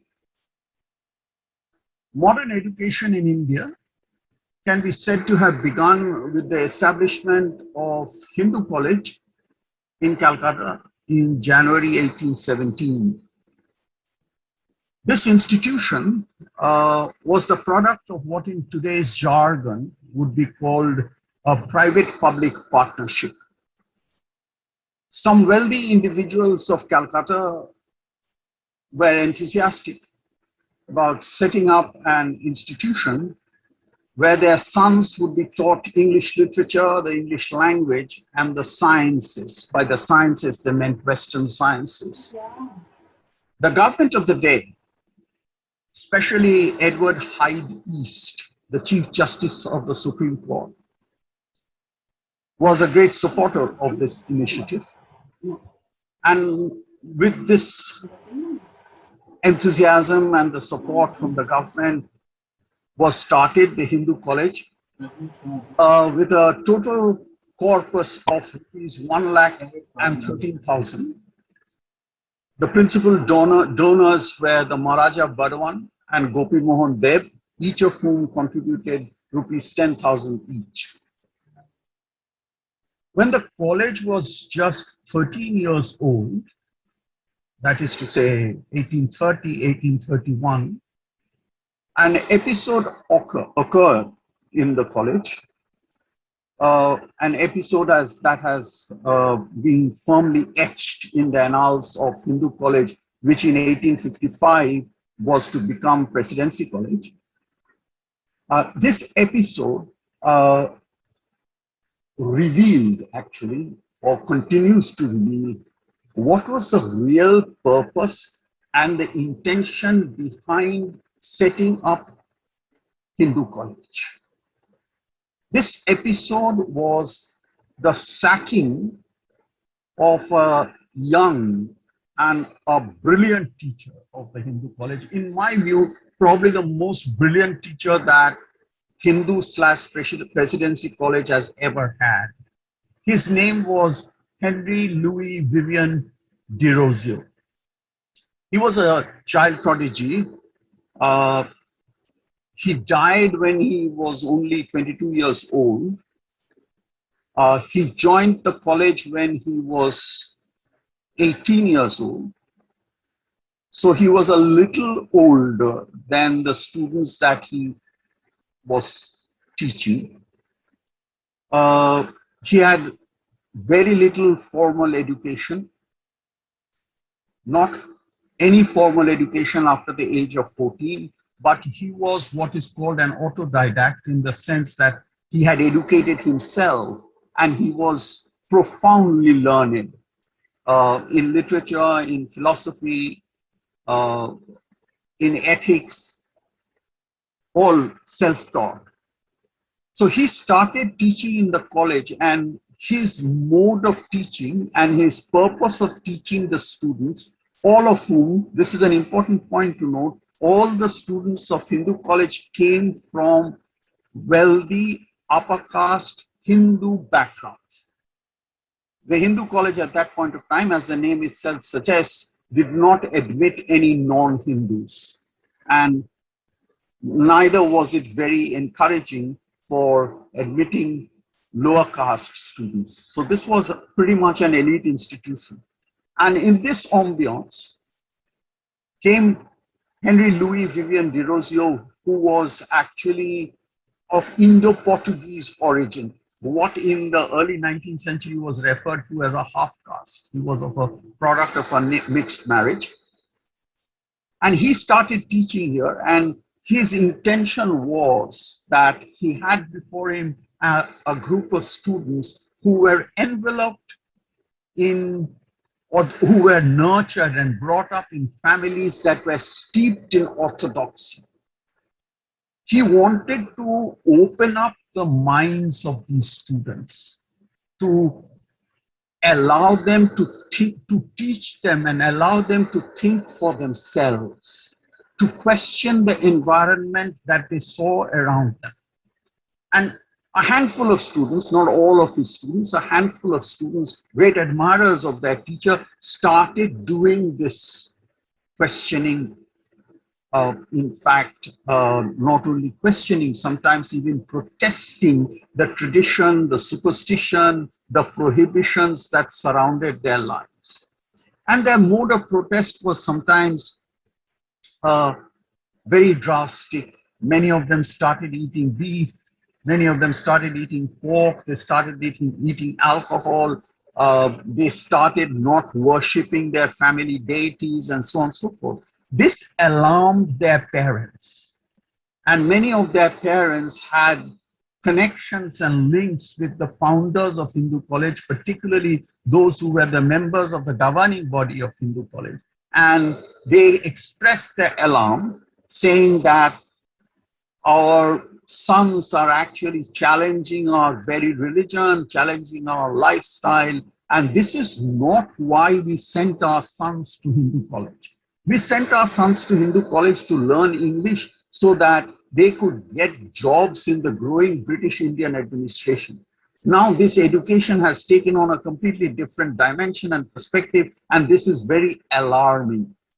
The governing body, and they also said that it's alarming, and if this continues, we will be forced to withdraw our sons from Hindu College. The governing body took notice of this alarm, and after a very summary investigation, they came to the conclusion that Derozio was, or the teachings of Derozio, his pedagogy, was at the root of all this evil. So they decided to sack Derozio. So he was removed from the Hindu College, and he died 1 year after that in utter penury of cholera. Now, to me, this episode shows that the founders of the college and the elites of Calcutta who were sending their sons to Hindu College were not really concerned about a genuine education that would open up the doors and windows of the students' minds to knowledge. On the contrary, they were interested in their sons acquiring the necessary skills, especially knowledge of English, to enable them to get jobs in the lower rungs of the administration of the British government in India. The vision of these pioneers of modern education was thus narrowly instrumental. The end of education, as they saw it, the purpose of education, as they saw it, was to get a good permanent government job.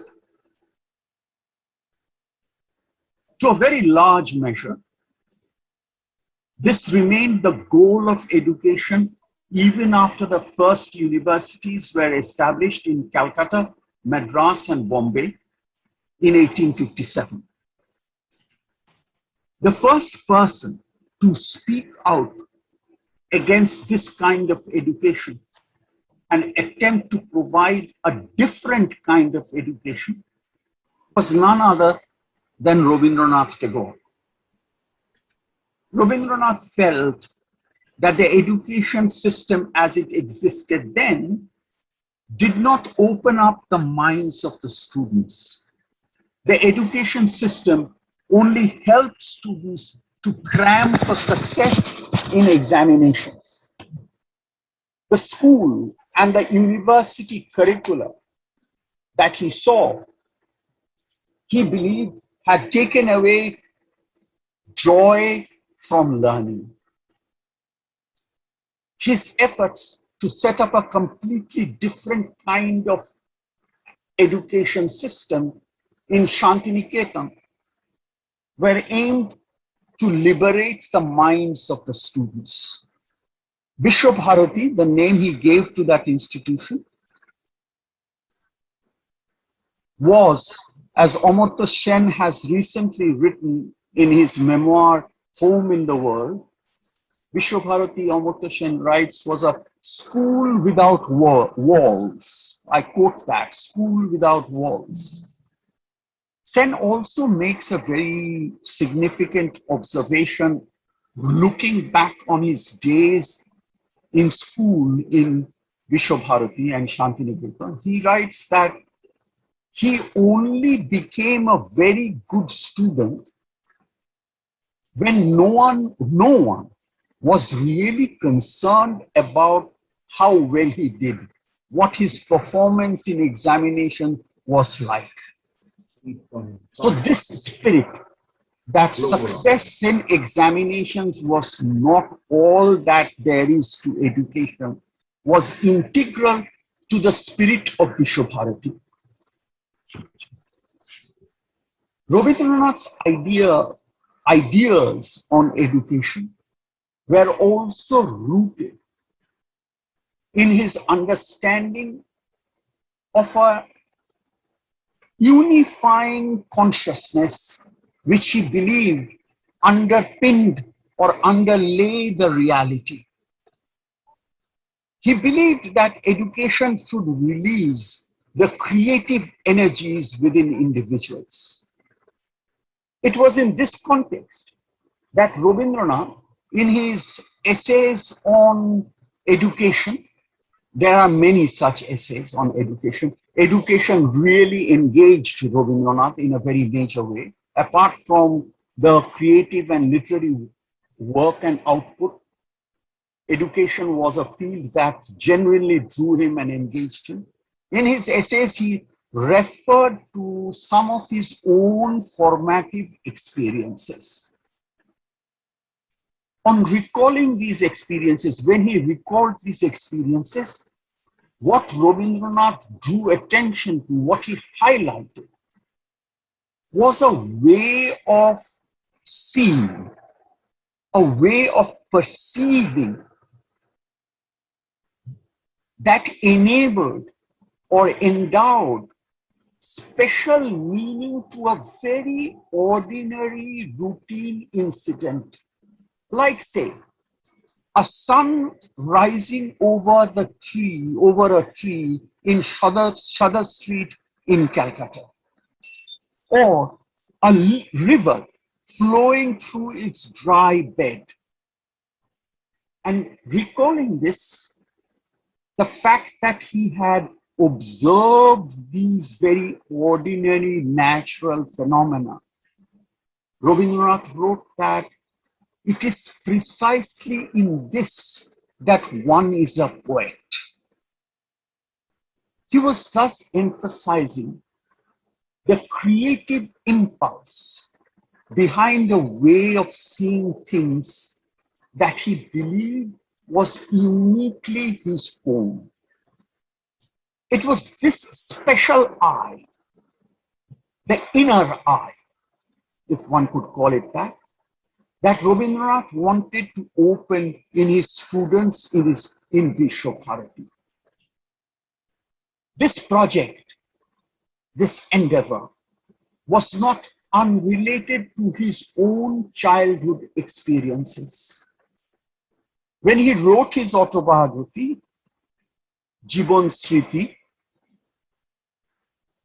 he observed, and this is a longish passage, but it deserves to be quoted.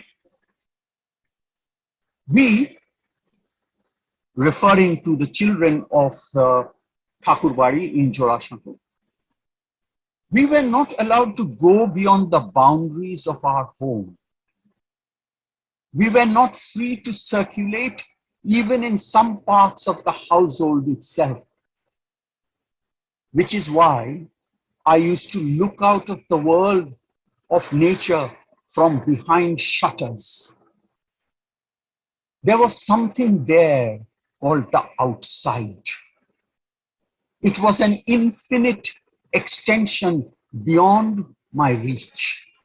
And yet, sights, sounds,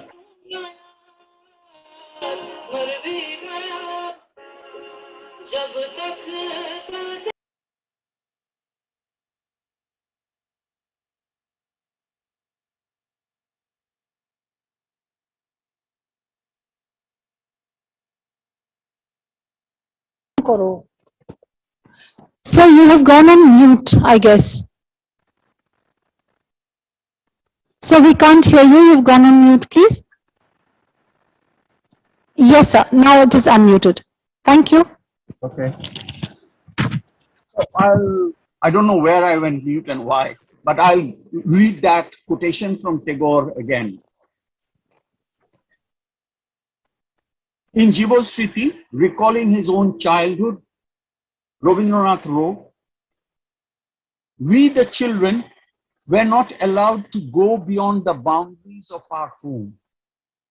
We were not free to circulate even in some parts of the household itself, which is why I used to look out at the world of nature from behind shutters. There was something there called the outside.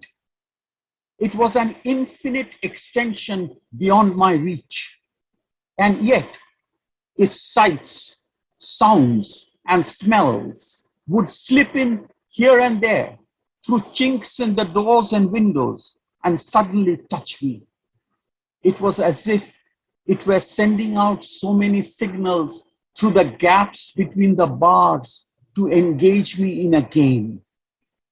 It was the one that was free, while I myself was fettered.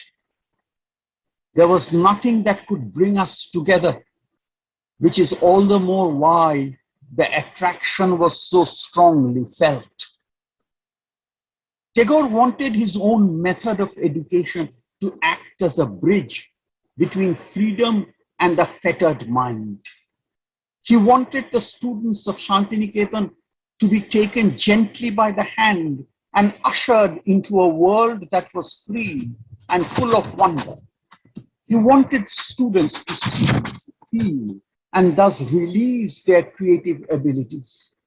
Students of Vishwabharati were not to be educated to get jobs, but they were educated for life. Rabindranath's education project and the ideas that drove it had another dimension. He wanted to free education from the shackles of government control. In an essay called Shikhar Samashkar, Reform of Education, he quoted very approvingly the following passage from the Russian writer Leo Tolstoy. The passage runs thus. This is Tagore quoting Tolstoy. "It seems to me that it is now specially important to do what is right, quietly and persistently, not only without asking permission from government, but consciously avoiding its participation. The strength of the government lies in the people's ignorance, and the government knows this, and will therefore always oppose true enlightenment.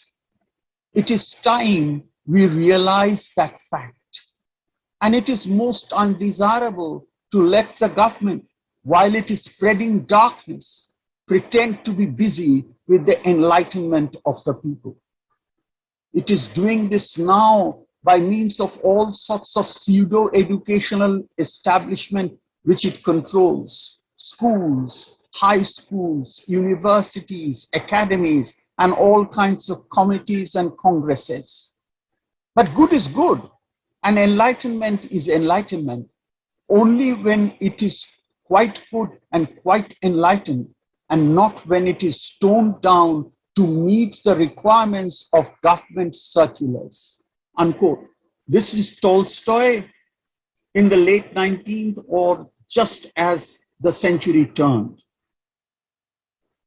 It is significant that when Rabindranath recalled those formative moments of his creative life, for example, the dawn light on the treetops, he said that it had nothing to do with any statist input owing to the British government. British governmented Rashtrik Amdani Noy, he wrote in Bengali. Rather, it came, he said, from some mysterious history of my inner soul, Antaratma. Tagore wanted education to touch that Antaratma, to awaken that mysterious history in the individual's soul. And this, he believed, could not be done under the auspices of a state-laid-down curriculum and state-run educational institutions. Vishwabharati had within it, in its origins and the way it operated during Rabindranath's own lifetime, a quiet and persistent protest against the prevailing system of education and its narrow and instrumentalist orientation. He wanted his method of education to imbibe introspection and solitude among the pupils. Thus, the deliberate decision to locate the abode of learning in a rural setting, away from the din and squalor of the urban world. One of the most famous students of Vishwabharati wrote, recalling his days in Vishwabharati, I quote, "It was a world of vast open spaces, vaulted over with a dustless sky that on a clear night showed the constellations as no city sky could ever do. The same sky on a clear day could summon up in moments an awesome invasion of billowing darkness that seemed to engulf the entire universe. And there was the Khwai, rimmed with serried ranks of tall trees, and the river Kopai snaking its way through the rough-hewn undulations. If Shantiniketan did nothing else, it induced contemplation and a sense of wonder in the most prosaic and earthbound of minds. The place had opened up windows for me. More than anything else, it had brought to me an awareness of our tradition, which I knew I would serve as a foundation for any branch of art that I wished to pursue." The author of this passage is Satyajit Ray. Tagore's abode of learning had helped him to find his own creative abilities. I would like to draw attention to that sentence, "The place had opened windows for me," because it resonates with the Latin word educare, which is the Latin root of the word educate. Educare means to lead forth, to go out of one's comfort zone and think for oneself and look at the world and knowledge through the windows of one's own mind. To do this, students would have to be enabled to think critically and logically, and to articulate their thoughts lucidly. The minds of students would have to be open. I strongly believe over several generations, we have witnessed the closing of the minds of the Indian minds because of the narrow instrumentality of our education system, beginning from school, from the heavy school bag, to the pressure to perform, to the drive to land a lucrative career. Everything in our education system hinders the ability to truly learn and enrich the mind and to unshackle our creative energies. Our classrooms, our lecture theaters confine rather than liberate. Where students should be taught to doubt and question, they are taught to accept. The challenge before us, therefore, is to retrieve what Derozio and Rabindranath wanted to achieve. Only then will the creative and innovative energies of the youth of India be unleashed. For all of us engaged in the field of education, This is our collective responsibility. And I sincerely hope and I urge all of you to have the courage and the commitment to live up to this responsibility. Thank you.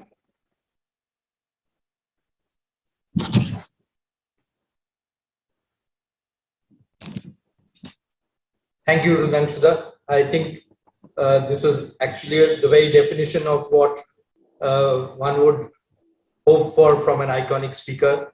It was extremely educative and inspiring in every sense of the term.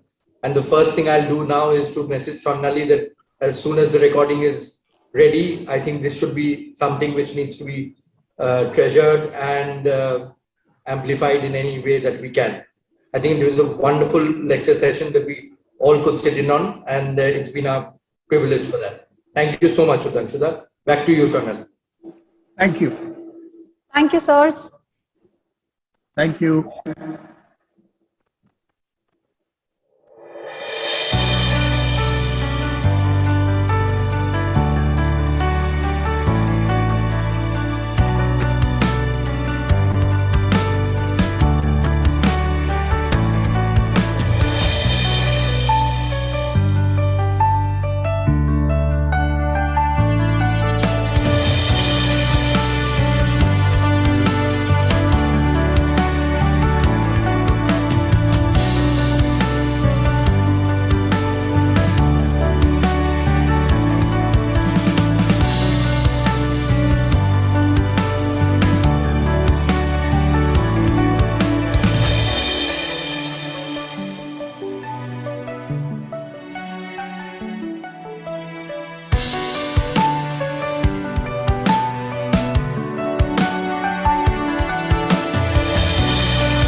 (1966), 2,000 kilometers away from their traditional homeland, a team of inspired businessmen start a new chapter in education in Calcutta.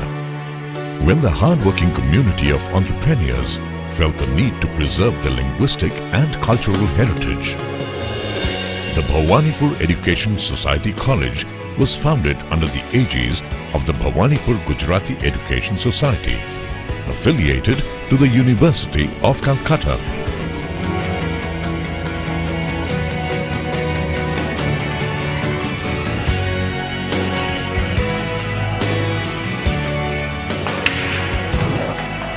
A campus that inspires excellence through a range of extracurricular activities.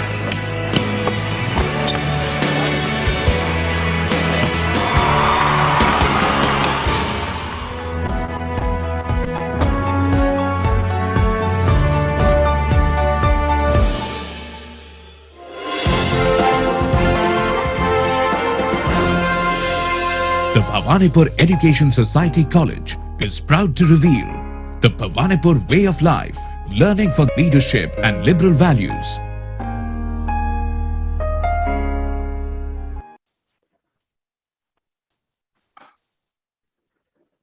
The third session for this conclave is Pedagogy of Education from Teacher-Centric to Learner-Centric.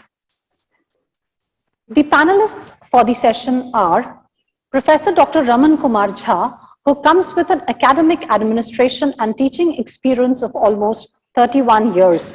Professor Jha started his teaching career as an assistant professor at University of Delhi colleges and also served as assistant professor and associate professor and professor at Sikkim Manipal Institute of Technology, Sikkim. He joined Amity from June 2016 as founder, vice chancellor of Amity University, Jharkhand. He has been the recipient of several scholarships and awards like scholarship from Center of Advanced Studies in MSc from the University of Delhi, UGC CSIR NET Junior Research Fellowship during PhD, the Quality Culture Award for contributions to quality awareness in 2003. The next panelist is Professor Shoykot Moitro, who is presently working as the Vice Chancellor of Maulana Abul Kalam Azad University of Technology, West Bengal. He did his BSc from the Presidency College with honors in chemistry, Kolkata, and BTech, MTech, and PhD in chemical technology from the University of Calcutta. He is a chartered chemical engineer and fellow of Institute of Engineers, India. He is also an executive council member in Indian Society for Technical Education. Professor Moitro published about 200 research papers in different national and international journals, presented 60 papers in different conferences, filed 2 patents, authored 3 books and 3 book chapters. He has guided 12 PhD students, completed several funded research projects, organized several training programs and workshops. The next panelist is Professor Dr. Indranil Sengupta, who is the Vice Chancellor of JIS University. He did his BTech, MTech, and PhD degrees in computer science from the University of Calcutta. He joined Indian Institute of Technology, Kharagpur, as a faculty member in the Department of CSE and has been actively involved in teaching and research for the last 32 years.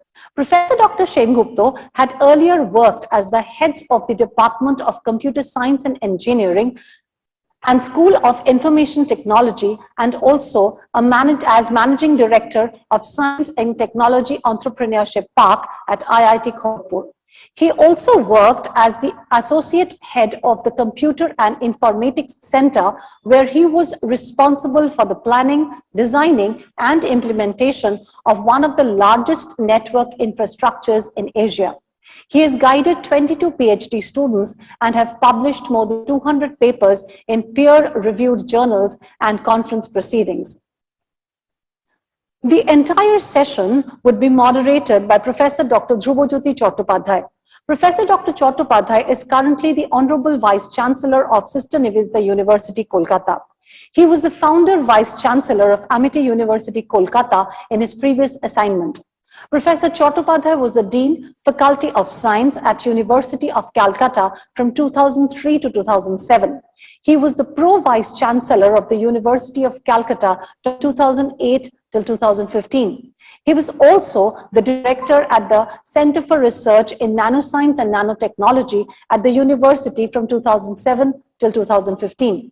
Professor Chattopadhyay has a research experience of more than 37 years and is the recipient of numerous awards, accolades, and distinctions, which includes the Young Scientist Award, member of Guha Research Conference, Professor Umakant Sinha Memorial Award, Fellow of the National Academy of Science. 30 students have already received PhD under his supervision. Over to you, Professor Dr. Chattopadhyay. Thank you. Thank you, Sharnali. Let me first congratulate the BCC&I for organizing this very important 4th Education Conclave. And from the very beginning, we're hearing number of deliberations which are covering a wide area in the field of education. And we ended with Professor Rudrangshu, where this education, type of education, nature of education, and how it's being transformed is actually being highlighted in a very nice way. From education, what we could find in Vishwavarati and other places, which are becoming right now as one of the model type of education.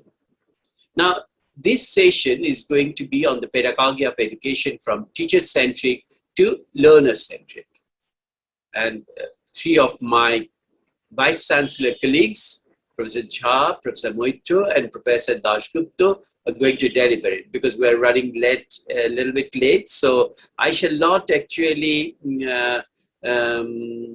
introduce a lot, but I just wanted to mention three different lines. One is that the teacher-centric model of education, which was there for a long, long period of time, where the credentials of faculty, the topics to be covered, the sequencing of the courses, physical resources of universities, and so forth are the basic criteria.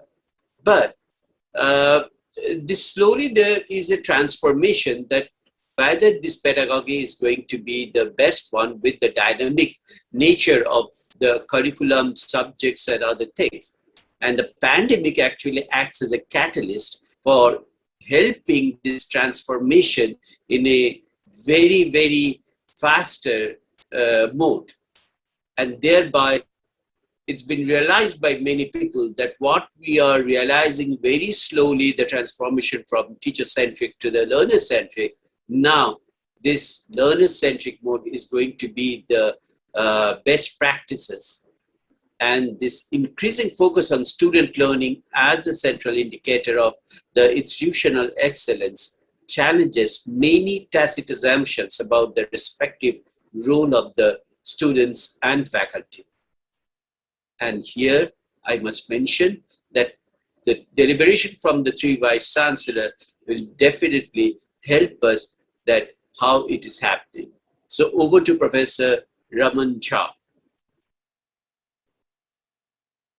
Professor Jha, if you unmute yourself.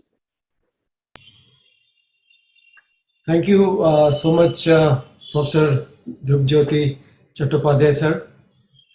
I must thank BCC&I for inviting me to this particular session.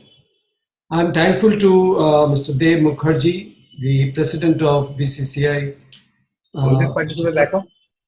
Mr. Satyam Rai Chaudhary, the chairperson for the Education Committee, Dr. Subarna Bose, the Mentor Education Committee, Shri Miraj Digvijay Shah, and Mr. Simarjit Singh for as the co-chairperson for BCC&I. Given this topic, I would begin by saying that pedagogy, as it is understood, is the theory and practice of education. Is a term that refers to the method of how teachers really teach in theory and in practice.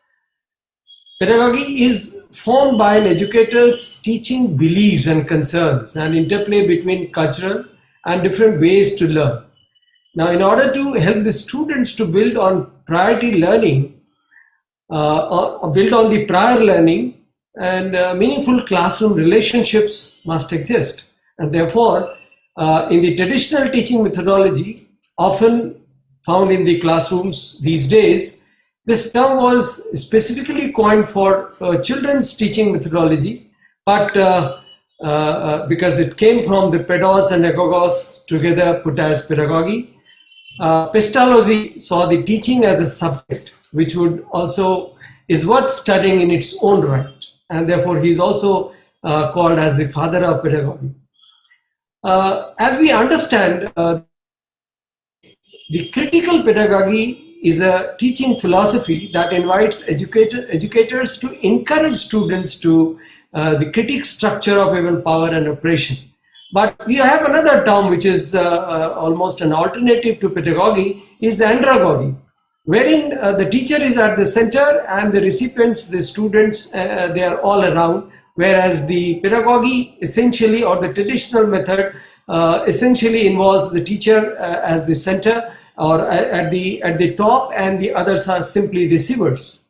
So what principles do we go from children's teaching to the adult teaching? When we talk of the higher education system, we are teaching adults in a way, and therefore the principles for andragogy, which is a new term which should be logically used, is that the adults, they need to know the reason why they are being asked to learn. So this is a conscious effort between the teacher and the taught. The experience, the adult learners also come with experience, their own concepts about their self, because they feel responsible for their own learning decisions. They are also ready to explore in the area they want to get into, and then they have the right kind of a problem orientation and an intrinsic motivation which drive them to learn the way they want to learn. Therefore, shifting from a normal pedagogical or traditional or an old method or the teacher-centric, whatever we call it, to the learner-centric is a welcome step, and then we must get on to this particular mode as early as possible. If I just may just quote that there are a few ways or different learning styles: the visual style, the auditory style, the verbal style, the physical or kinesthetic learners. Then we have logical learners, social learners, and even solitary learners. Now, if there are learners and the learning methodology are all different for these types of learners, naturally, therefore, a teacher has to be a mix of all these, but that's very difficult. So most of the time, the kinesthetic learners are the most hands-on practice learning type, and they become more successful since the involvement of students in the class is a must if they have to really learn. The 5 approaches that we generally hear about are the constructivist, wherein we are trying to make something out of our students and let them learn about things and then ultimately create certain things. Then a collaborative way of learning, an integrative way of learning, which means that you may be an expert into something, but you also need to understand other aspects which are finer details or maybe liberal arts type of things. Then you have a reflective way of learning, and then inquiry based of learning. So all these aspects of learning are displayed in the type of the thing that we are now trying to approach. Rather, this has already come in. So I would like to just spend a few minutes in understanding what should be the effective pedagogy. Rather than getting into this or that, it should have certain characteristics wherein serious consideration to the pupil's voice has to be taken in. So pupil's voice, the student's voice is important. Secondly, the behavior and the knowledge as well as the understanding and the beliefs of the teachers. The teaching depends on these things. So therefore, a teacher's quality has to be of high level. The effective pedagogy will also involve clear thinking about long-term as well as the short-term goals of the students in the class. And then they build on the pupils' prior learning and experience, as I said earlier as well, and they involve scaffolding pupil learnings. They also involve a range of techniques, from the group work to the guided learning, the individual activity and project-based, skill-based, and so on. And the focus of these effective pedagogies have to be on developing higher order thinking, or the metacognition we call it, and make use of the dialogues and questioning in order to do so. We were hearing Dr. Mukherjee, Rudranshu Mukherjee, about the questioning aspect read out so clearly. Then the assessment that we have in the system should also have learning component into it. And then the inclusive character. If all these aspects are included in the pedagogies, I think that is going to be a real effective pedagogy. I think I may get a chance to come later, I don't know, but my points maybe I'll put through that if we have to get into the level of the learner-centric pedagogy and or the andragogy that we just talked about, some characteristics we must have, that we must allow the student to have a choice or the autonomy that we think about. There has to be open-ended questioning techniques, engaging them in explicit instructions, which means rather than leaving it to them and giving an instruction to complete a task, they have to be engaged while they are doing it. So encouraging student collaboration and the group projects, then even reflecting what they have understood, then creating this individual self-paced assignments as well, and the learning component in it anyway. Then we also have to involve the students in community-based activities. Having said this, we also recognize that the faculty members who have to take on this task of being student-centric or learner-centric have the tall order in expecting teachers to understand and implement a pedagogy that these educators have never experienced. So there lies a bridge which is required to invest in professional development, their theoretical grounding, the debate and the reflection, and also possible classroom practice for those who are already in the traditional board so far. I was very happy in understanding a very good term. A globalized localism is a requirement, which means we are trying to remain local, but we are trying to create a product who fit into the global environment. And that kind of output can be ensured by learner-centric pedagogy. So, but then finally, I would like to maybe conclude that it is not an either-or case. Either you be this or that. No, it has to be a combination, a well mix of this, and maybe it has to be in continuum.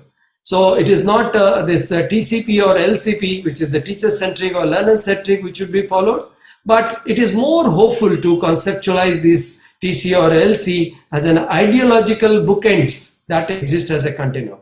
There I would like to end, and would like to hear from others and contribute at the end if called. Thank you. Yeah, thank you, Dr. Jha. And it's a good point you are actually being put up over here.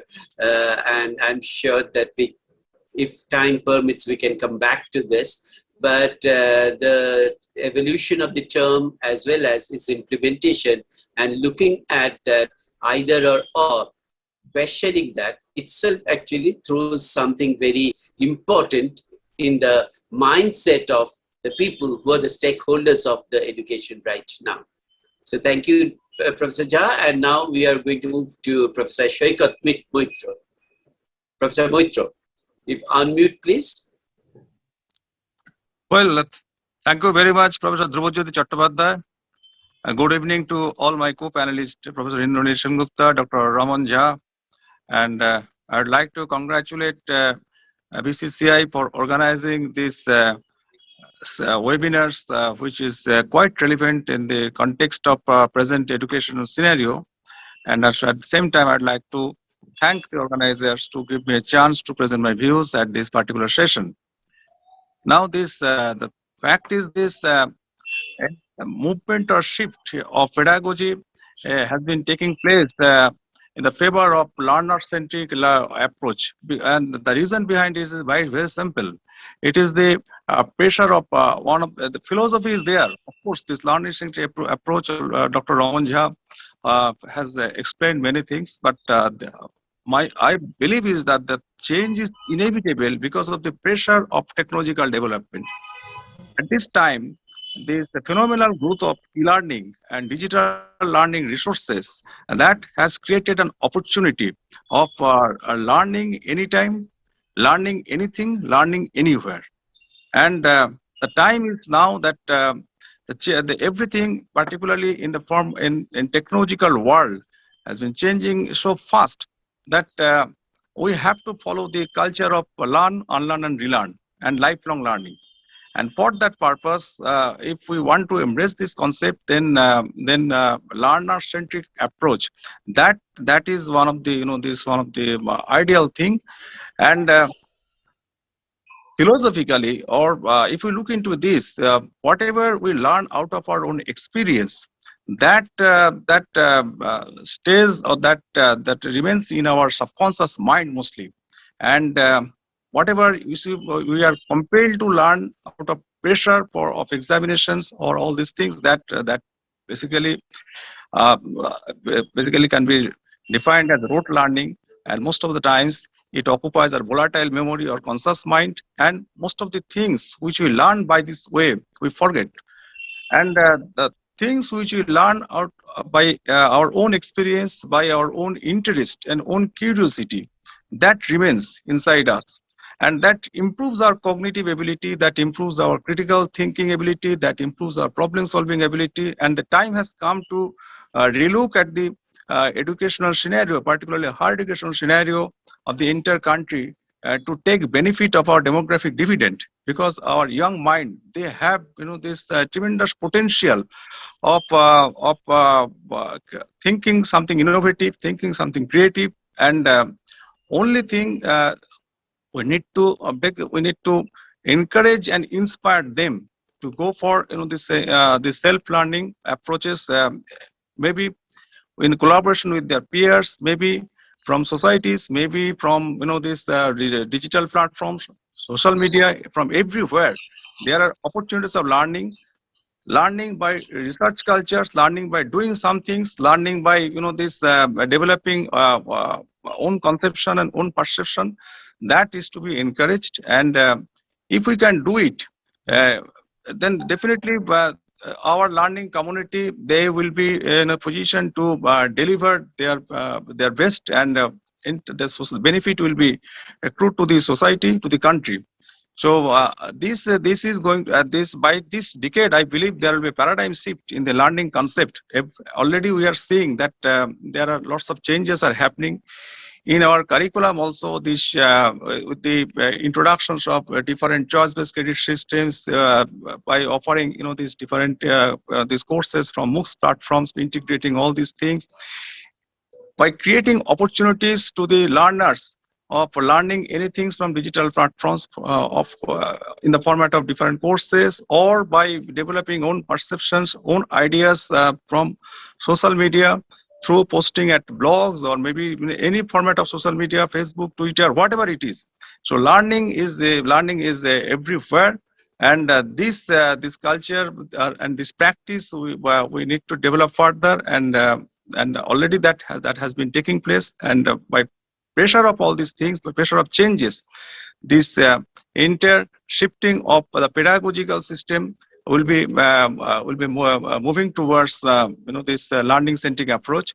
So far, I have seen these changes. I am witnessing these changes, and I am fascinated seeing all these changes. Excited to see these changes, and this is the future. This is the changes has already started, and we will be seeing all these things within the shortest possible time. That is my belief.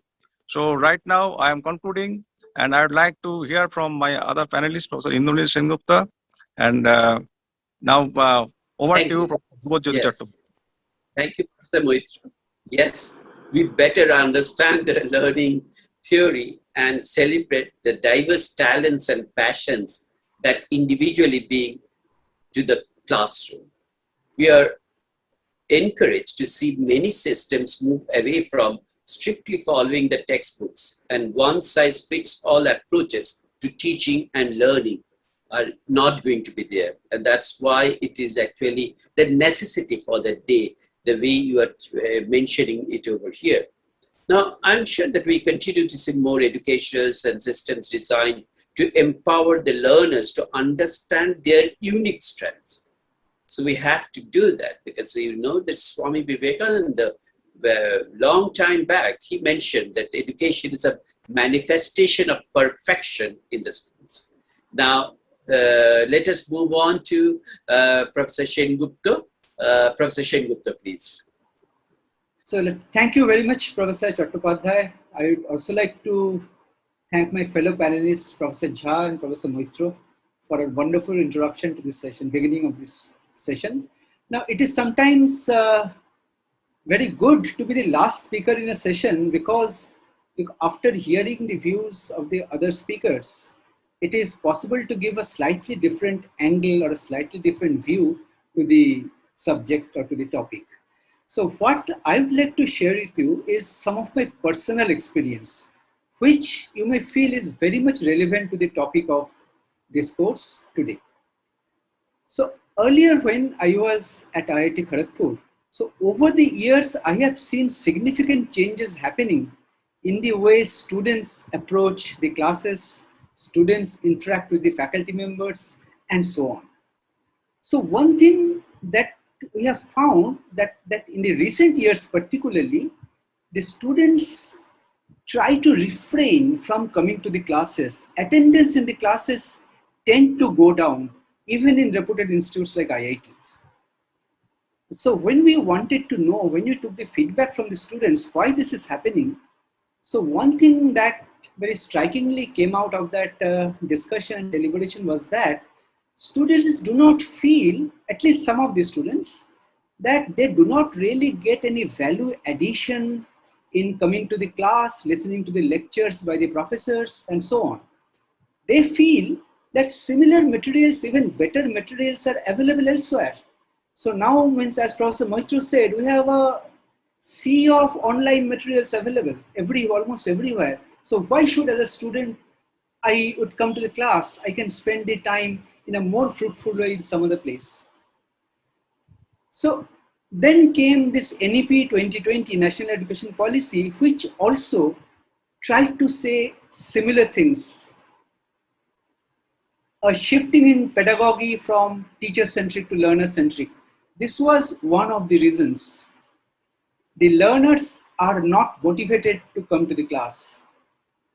So when I joined GIS University in the early January in this year, so it is not a very long journey for me there, but I tried to exploit my experience and try to bring in some changes such that in reality you can move towards this kind of student-centric pedagogy. So one thing which we have experienced is that the kind of training we provide in an institute, in a college, and the kind of finished product that the industries demand, there is often a gap.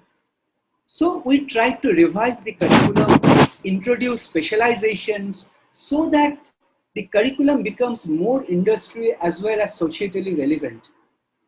Well, as an example, in our BTech computer science curriculum, we have introduced specializations like AI and machine learning, cyber security, embedded systems and robotics. So here we are trying to bridge the gap between academia and industry, and also hoping that the students will get motivated by this change. Secondly, students need more options. They do not like to be bound by some rules and regulations of the curriculum. So we had tried to introduce more elective courses, as Professor Moitro has correctly said. So there are more elective choices. We have specified separate elective slots where courses from the SWAYAM NPTEL platforms can be chosen by the students. Not only that, some of the existing courses we have mapped with Coursera, and students can take some Coursera course modules to supplement with whatever they are learning in their regular courses. And another thing that we have found out from an experience, and we have uniquely tried to address this, this is not only at GIS University, but also in our sister GIS group of other colleges. There is a concept of flipped mode of learning, which we have been practicing. Not today, even before the pandemic had set in. See, here the concept is different. In the classroom, instead of treating the classroom as a place where the teachers convey some knowledge to the students, the classroom gets transformed into some kind of a workshop for the students. We give some materials, study materials to the students. They can study them offline as per their convenience, whenever they want, wherever they want.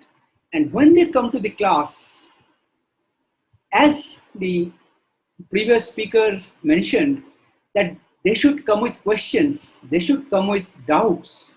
So the classroom becomes of a different type. There will be small groups who will be discussing among themselves. They will be share their concerns, share their doubts, share their knowledge, most importantly. See, as teachers, we know that teachers learn much more than we try to teach the students. So this is also a great experience from the teachers. And this flipped learning concept has been a great success. Now, in addition, a few other things we have tried to include, which also helps a lot. Skill-based projects and some kind of innovative kind of projects we try to give to the students, try to motivate them to take up, so that the entrepreneurial skills in some of the students at least also gets developed in the process. So in these ways, we feel that we can make our education system more student-centric, giving them much more flexibility, allowing them to take up the choices they want, and overall try and make them better citizens. Thank you. Thank you. Thank you, because we have a very limited time. But I just want the comments from all the three speakers in very short, 1 or 2 lines, that what they feel about it, about this discussion. Professor Jha, please. I think the discussion has brought very clearly that the student-centric approach has to be encouraged. And that would lead to a greater learning, as well as the type of problems that Professor Gupta said would be sorted out, like the attendance and all these issues. So let them have more freedom, but then they must take the responsibility of their own decisions. That's another point. Thank you. Thank you. Professor Moitra, please. Yeah, basically the focal point of this discussion is to propagate the idea of student-centric or learner-centric approaches towards the concept of anytime, anywhere learning, lifelong learning, and learning at your own pace and at your own place. So that is I think that is the motto of this learner-centric approach, and it needs to be developed. This culture needs to be developed as quick as possible. Yeah, thank you, Professor Indralil. Can you please? What I feel is that there is no question that this learner-centric approach is here to stay. This is for the future. But one very important thing or challenge is that we should train the teachers to gel into the system so that they can provide learner-centric education. This is what I think is. Yeah, so thank you very much. But for me, after these long years of my academic experience, I found that the first thing what we have to understand, we the teachers are actually the students, because we learn a lot from our students. And if we don't actually, so then naturally we have to learn also from our students. So this shifts a rays of hope as we see so many educators focused on what's best for learners. Creating the conditions that allow educators to be nimble and create learning experience that reflect the context and the resources to best meet the needs of all learners is the greatest shift of all. With this, I just like to conclude and thank all the speakers, and definitely to all the participants, those who are with our Zoom, as well as in the digital media, in Facebook Live, YouTube, and everywhere. Thank you, everybody, for the patience hearing. We will now move on to our next Namaskar. Thank you, sir. Thank you very much, sirs. Thank you. It all started in the year 1920 when some eminent industrialists of Kolkata founded the Marwari Balika Vidyalaya.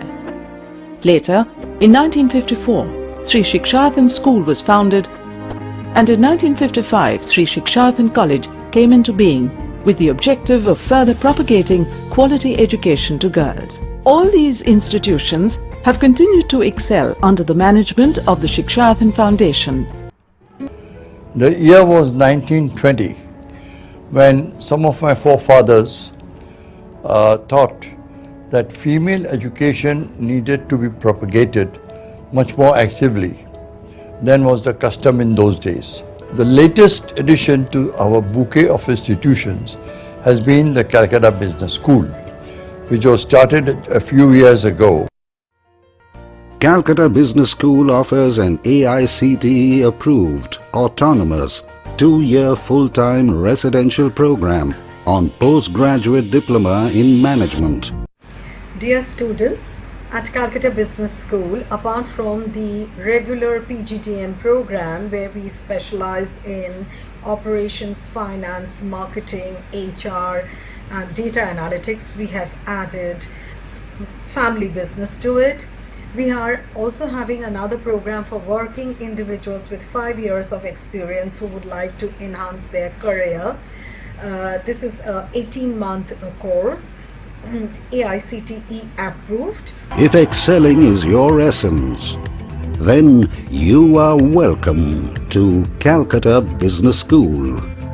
Center of Excellence. Centered on excellence.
The fourth session for today is Education 4.0 and Beyond. I would start with the introduction of the esteemed panelists and the moderator. In Education 4.0 and Beyond, the first panelist is Ms. Brutoti Bhattacharya. Ms. Brutoti Bhattacharya is a postgraduate in economics from the University of Bombay and a postgraduate in financial management from IGNOU. She is a Governor's Gold Medalist from Jadavpur University and recipient of Merit Scholarship from University of Bombay. She was the former principal of G.D. Birla Center for Education and former Chief Education Officer of Techno India Group, founder, director, and promoter of a pre-primary school. She is currently the Secretary General and CEO of a 100-year-old educational institution, Sri Shikshayatan Foundation, the apex body which establishes, administers, and manages its 4 units: Marwari Balika Vidyalaya, Sri Shikshayatan School, Sri Shikshayatan College, and Calcutta Business School, a group comprising of 10,000 students. She was awarded as the Indian Iconic Educationist for Best Education System and Services in West Bengal from the Indo-Socio-Development Association, inspiring Best Teacher from University of Engineering and Management of Kolkata and Jaipur, and Bharat Vidya Shiromani from the International Institute of Education and Management Excellence in Managing Educational Institution from LASWEB, Women of Worth from the Sister Nivedita University, and Exceptional Women of Excellence from Women's Indian Chamber of Commerce and Industry. The next panelist, Mrs. Rupkatha Sarkar, serves as the principal of La Martinia for Girls, Kolkata. It is an internationally renowned school with nearly 2 centuries of educational experience since 1836. She is a postgraduate of Calcutta University, graduated from Presidency College, Kolkata. She completed B.Ed from St. Xavier's College, Calcutta with an educational management diploma in administration. She serves in an advisory capacity for several school and college boards and has been recognized by the British Council for incorporating international dimension in the school curriculum and maintaining other schools in the network. Ms. Chauka is a member of the Executive Committee of West Bengal Federation of United Nations Association. She is also a recipient of the Mother Teresa International Award for Education. The third panelist for Education 4.0 and Beyond is Ms. Jayati Chaudhary. She is an academician and has been associated with the field of education for the last 27 years. She has a master's degree in both chemistry and education. With a teaching experience of over 2 decades, she has been at the helm of Delhi Public School, Ruby Park, Kolkata as the principal since 2019. Under her able guidance, the school is taking strides forward as it combines technology and expertise of teachers to upgrade teaching methodologies and continue to nurture, shape, and produce leaders of tomorrow. The entire session would be moderated by Professor Dr. Shumon Kumar Mukherjee, who has more than 48 years of teaching and research experience in India and abroad, which includes Professor XLRI, IIS WBM, St. Xavier's College, Kolkata, IIT Delhi, SRCC Delhi, Newcastle Business School, UK, Selinger School of Business and Management, USA. He was the former director of Calcutta Business School, former principal and dean Bharatiya Vidya Bhavan, Institute of Management Science, Kolkata, amongst others. Presently, Dr. Mukherjee is the Director General of the Bhavanipur Education Society College, Kolkata. He is also a member of the State Advisory Board on Education, Government of West Bengal. Over to you, Professor Dr. Mukherjee. Thank you very much. Thank you so much, and good evening, everyone. We are looking forward to a very exciting session, and there are so many points to discuss. I will not go into frailties of introducing speakers. That's being done. Let's see. What are the issues? I would take up 1, 2, 3, 4, 5, 6 issues, like that Hindi film song, Ek Do Teen. So the first one is education. And what do you mean by education? How is it different from educare? The second one is what's the difference between the Oriental education and the Occidental education? Why do I say so? Pink Floyd had that number, teacher, you're just a brick on the wall. And we have Guru Brahma, Guru Vishnu, Guru Deva Maheshwara, Guru Deva Param Brahma Tashmai Sri Gurudeva. So what is he really?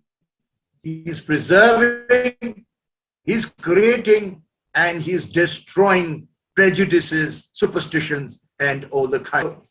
Those are the two different platforms that we are going to look at. How has the Occident helped the Orient, or is it the other way around?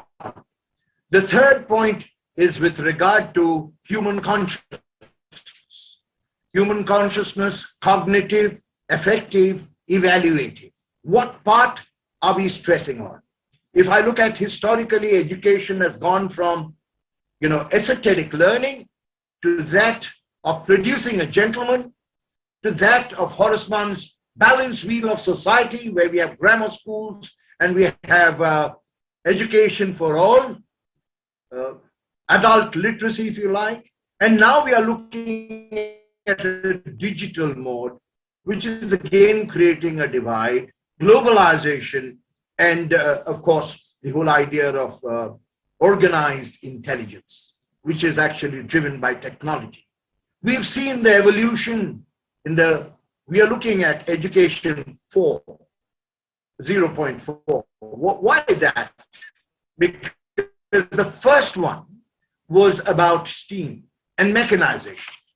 We then had electrification, the second stage, 1870 to 1940. The third stage was about automation and the revolution that goes with it. Use of electronics, if you like, used electronics, information technology. 3.5, if I'd like to push in something, comes in globalization. 4 is about the digital revolution, where we are combining the physical, the digital, the biological. It concerns speed, velocity, scope, and social impact. And we are looking for, perhaps we will take that up, operating intelligence, the 5th education 5, where we do go from here. I'm reminded of Alice in Wonderland, in fact, Lewis Carroll saying, where do we go from here? And it all depends on where do you want to go, was the answer. So where do we want to go? Many issues are critical here. If I look at the third issue, which is 3 R's, reading, writing, arithmetic, I think we've all gone through that process. Where's the difference? Why IR? Why Industrial Revolution and 0.4? It's basically because we are looking at communication, collaboration, critical thinking, and creativity. And when I'm looking at 5, I'm looking at what does the teacher have to do? The teacher has to be more complete, more compelling, more clear, more concise, and more consistent. And all this jazz about what? It is supposed to improve man's productivity, profitability, product quality, customer satisfaction, machine reliability, and not to forget worker safety. But is education all about earning and ability to earn money? Or even earlier, getting marks, getting grades? Or is it getting to a better world? The first question I'd like to toss is to Brututi. And the question is, how has education, the present one that is 0.4, helping us? How has it helped us? If so, then why is there a divide between academic brilliance and industry requirements? Are we quite there? If so, then why do companies require traineeships from even MBAs? You know, you have traineeship programs for ITC, you have traineeship programs for TAS and Tatas. So if we are making such complete products, then obviously something's lacking. So do marks and grades actually make us what we ought to be in this world? So Brututi, we are all ears for you. Okay, thank you. Thanks to BCC&I. I think we've been listening since 4 o'clock. We've been hearing many, perspectives. And the question that you have asked me, yes, let me tell you, education, is regarded as an essential prerequisite and a foundation for all kind of reforms in a country. And education evolves in response to the requirement of the society and the industry. And definitely it creates valuable human capital. The question is right there, are we actually getting those human capital, the resources? And, we are moving towards Industry 5.0. So the question here is that, are these resources being actually, utilized? Are we able to transform them? Yes, with 4.0, we have to be having digital knowledge. Without digital knowledge, it is going to be very, very difficult. Whichever organization I join, they have to be digitally skilled. So this is a requirement of every school, every college, that people know the skill. Without that, it is impossible. But the question is that, when I say moving from 4.0 to 5.0, that means there is a wastage. Now, what is that wastage? That means it is not aligned. Our education system is not aligned. And I'm saying this, from absolutely, from a very practical point of view. The boards, they are giving a different kind of subjects. And, if I take up, we have two schools, one is West Bengal and one is CBSE. The CBSE actually gives you vocational subjects, which are actually skill-oriented subjects. Now, we are encouraging students to take those subjects. But the problem is that when they take up those subjects, when they are going for admission to college, the college is not recognizing that subject. Okay, so if I say, web technology is a subject that, students need to take. But when web technology is being given, that is not being recognized by some of the universities. And, maybe the oldest university, they are not recognizing. So what do those students do? Not only this, when I say alignment, again, my curriculum is not aligned with what the industry requires. So, what we need to do is a mapping as to when we say different sectors, have we been mapping that these are requirements? You may actually end up seeing a security guard with a master's degree, with English, masters. Do that security guard actually require that master's degree in English? Certainly not. Probably he would require skilling in how to manage, security. How to manage, cyber crime. So that is what a security would be requiring, not honors in English. So that is a waste. So we need to see as, individuals, as educators, how we can manage that waste.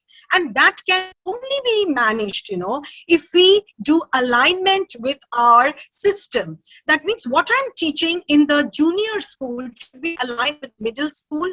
What I'm teaching in the middle school should be, at the secondary level. What I'm teaching in secondary and higher secondary should be matched with college. And when I'm doing professional, subjects, and I'm doing business education or I'm doing engineering, I need to see the requirement of our country. How many many engineers do you actually need? How many doctors do you need? In which sector do you need? Whether I need more of pediatrician or whether I need more of gynecologist. This kind of mapping needs to be done. And unless we do this mapping, we will not be able to actually save that wastage. And again, I'm saying we need to actually manage that wastage. Thank you. Yeah, very well hit. And I'd perhaps come back to you with another teaser. You talked about wastage. Why should a PhD drive a tram, or why should an MA be on the security guard? There's another wastage. The best of what our students leave the country for greener pastures abroad. So why we produce in excess of requirement? So the surfeit may sicken and so die, as Shakespeare said. So I'm going to turn to another issue. And the issue is productivity, profitability, and all that goes with it, I understand. But what I don't understand is, whereas India is one of the proud nations, one of the top 3 nations PPP-wise, we are also recognized as one of the most corrupt nations in the world. So how did that happen? I go back to the Sermon on the Mount by the greatest teacher, Jesus Christ. And he talks about beatitudes. And he talks about being humble because you don't sort of be egoistic. He talks about being at one with peace. He talks about the poor because you should limit your wants in a consumerist society. How does this all fit in? Where does values come in? Why is corruption so rampant in the world? What are we teaching our children? So if I can throw some light in this dehumanized system where we are looking at fast speed, we are looking at data, we are looking at cloud technology, we are looking at high speed, but in our mad rush to reach sometime, we've lost something. Love, care, humanity, feeling for one another. How can education, let's say, we'll take that on with Jayati, education 5.0, but before that, Rupkatha, would you like to say something about how do we inculcate values in our children so that they have the love for their motherland, they'll have love for their job, and they are not in the profession of teaching because it gives you good money, but because they're there in molding the future of the country. Thank you so much, Dr. Mukherjee, for giving me that valuable question. I think from 4 o'clock, as my co-panelist Brotati has mentioned, that we've been listening to some very, very fabulous speakers, invigorating for me. I was very, very motivated. I was listening. I was trying to absorb as much as I could. And I didn't want to leave. You generally have a 4-hour session or a 3-hour session at the end of a day. And would you like to stay on and listen to them? Well, that is where our speakers have been so successful. And we've just had Teachers' Day, okay? 3 days back, we celebrated Teachers' Day. And today I can speak on behalf of every teacher that on the 5th of September, they had a very busy day. They were at home, yet they had a very busy day. Why? They were constantly on their phone, on their digital machines, trying to answer the wonderful messages that they have received from their students. Some of them were not their present students. They were their past students. Why would a student come back to his or her teacher after 20 or 30 years of life to say thank you? Why?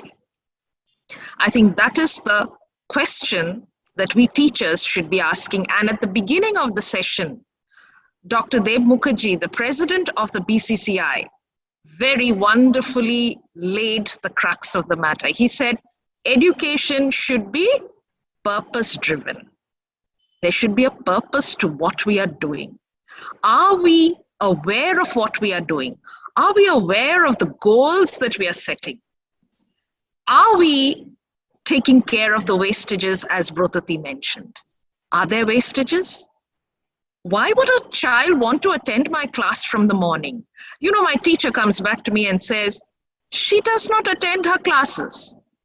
She's absent. Why? It's a question that we teachers need to look at. Who is a teacher? One who is employed by a university, a college, or an institution?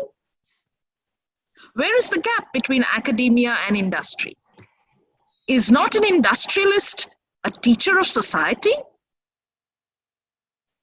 We have seen so many industries that have flourished and have taken care of society. And alternatively, there are industries that have had their profit. You've talked about, Mukherjee, about profitability. There are industries who make profit, but they're not sustainable. They have been wiped out for corruption. And we know that. So therefore, education has to be purpose-driven.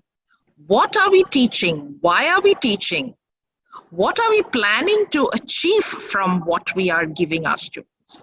It is very, very important, especially during this COVID time. Remember the way we have gone through diseases and death. Diseases and death. What about the neighbor who stood beside that dying patient and carried that patient to the hospital so that the AI-led machine could treat that patient? But before getting that treatment, there had to be a good Samaritan who had to carry. Even the doctors refused to come to the aid of the patient. Even the family physician said, no, I can't come to you. So where is education leading us? Are we making that good Samaritan who will save a life? If there is no life, there is no industry, there is no society. Education is the integration of the 3H, the head, the heart, and the hands. If we forget any one of them, there will be a gap. There is knowledge, but there is the heart to empathize. It is not education, it is educare, as you're saying, Dr. Mukherjee. And what about the hands? We are talking about experiential learning. We're talking about creating. We are talking about machine learning. Use your head and your heart and your hands. That is the purpose of education. And I hope, this whole title of this, this evening's conclave, 360-degree perspectives of education. That is very, very important. Are we looking at a report card with only marks? Or are we looking at the report card of a learner who has failed, a learner who has struggled, a learner who has helped his or her peers? Are we looking at a report card like that? Or are we only looking at a report card with marks? Every person is an educator. The industry has its own place of educating and helping the society to be sustainable. The schools and the colleges and the higher institutes of learning are creating the knowledge base and the creative potential and the human potential to create industrialists who will again create a sustainable world. So I think it is very, very important that we open minds of children, we take care of them so that, again, a child who is 80 years old will thank his or her teacher and say, yes, I have led a full life. It is not about money. It is not about success. It is not about titles. It is about happiness. Are we happy? Are we making others happy? I think that is the crux of education today. Over to Paul. Thank you for that. On why do we want power? Why do we want success? How do you define success? But I think you've hit the nail on the head when you said, where are we going to? In fact, you put it in very simple words, but human consciousness depends on three things: the cognitive, the affective, and the evaluative. And the seminar is actually on what we are discussing today is 4.0 and beyond. And on that issue of and beyond, I bring in Jayoti, the future. What happens with education 5.0? I mean, operating intelligence. That's the one that we are moving into. Collaboration with machines. Are we making robots of human beings? Or are we making them assistants to see that you reach faster? I'm sorry that we are on a bullet train, but it's all yours now. Thank you, Dr. Mukherjee, and thank you, BCCI. As we if we want to move to the future, we need to know the fundamentals. So what is the purpose of education? To build competency, to develop skill, and to make humanitarian mindful citizens. So if we want these things to be manifested in the students, then we have to look beyond. We see that before COVID-19, it was common to talk about new education in context of Industry 4.0. We have witnessed online tutorials like Coursera, and then ADX, everything we have seen. We have seen how successfully they have come up. Then coronavirus happened, and the entire teacher fraternity across the globe plunged in technology. Now, after a year, we can understand that we need the social connect. I mean, the social connect is actually missed, specifically in the early years of education. There is no substitute for school. This is what we are discovering now. So what is actual education transformation? What do we require? We require a long-term impact. Education starts with human, and so we must put human qualities in the center of education. So if we consider education 4.0, it is basically the innovation-based education. But now when we move to education 5.0, this is the holistic approach.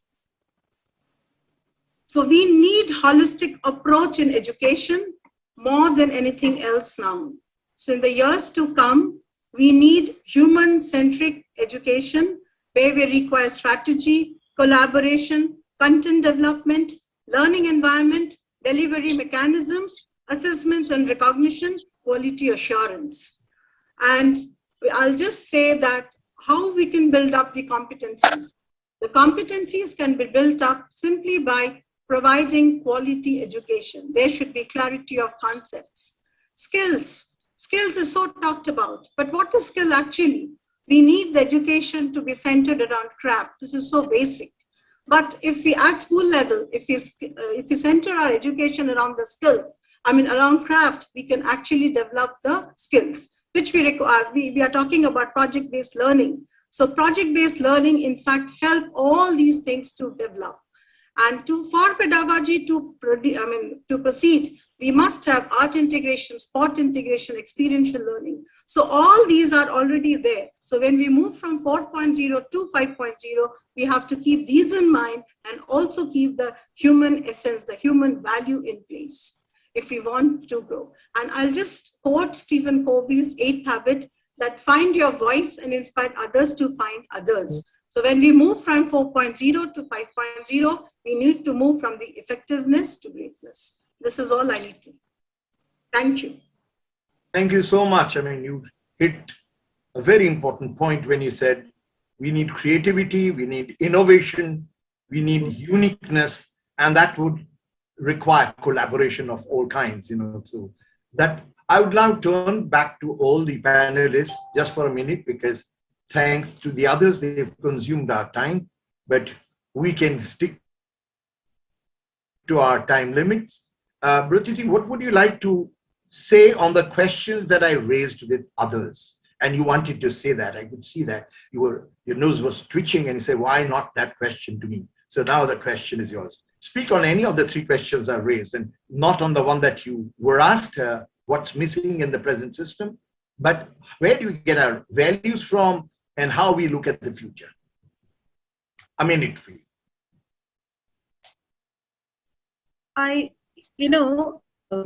Listening to everyone, what we need to do is we need to reflect. Reflection is very, very important. It's not all about experience, it is also reflecting on what I have done, whether it is giving me benefit or not, and how do we value add? How do we transform, And definitely you cannot let go values. Human values, it's impossible. So whichever age you may be, whether you are in industry 1.0 or you're in industry 5.0, human values have to be there. So the educator, you cannot let that go. With that, you progress. So I think I answered your question. So reflection, reflection is very, so you have to consolidate. We need to share. We need to share all our things. We need to connect with people. So when we were talking about pedagogy, we did talk about constructivism. We talked about collaboration. We talked about connectivism, because this is keeping, we are actually a global, part of the global whole world. So how can you let that go? And obviously, unless you have those human values, you cannot make that impact on people. Because today, when you're in the class, you have to have that impact on your students to listen to you. And we are talking about engaging students. It's not just, I'm just loading a video and saying I'm digital. No.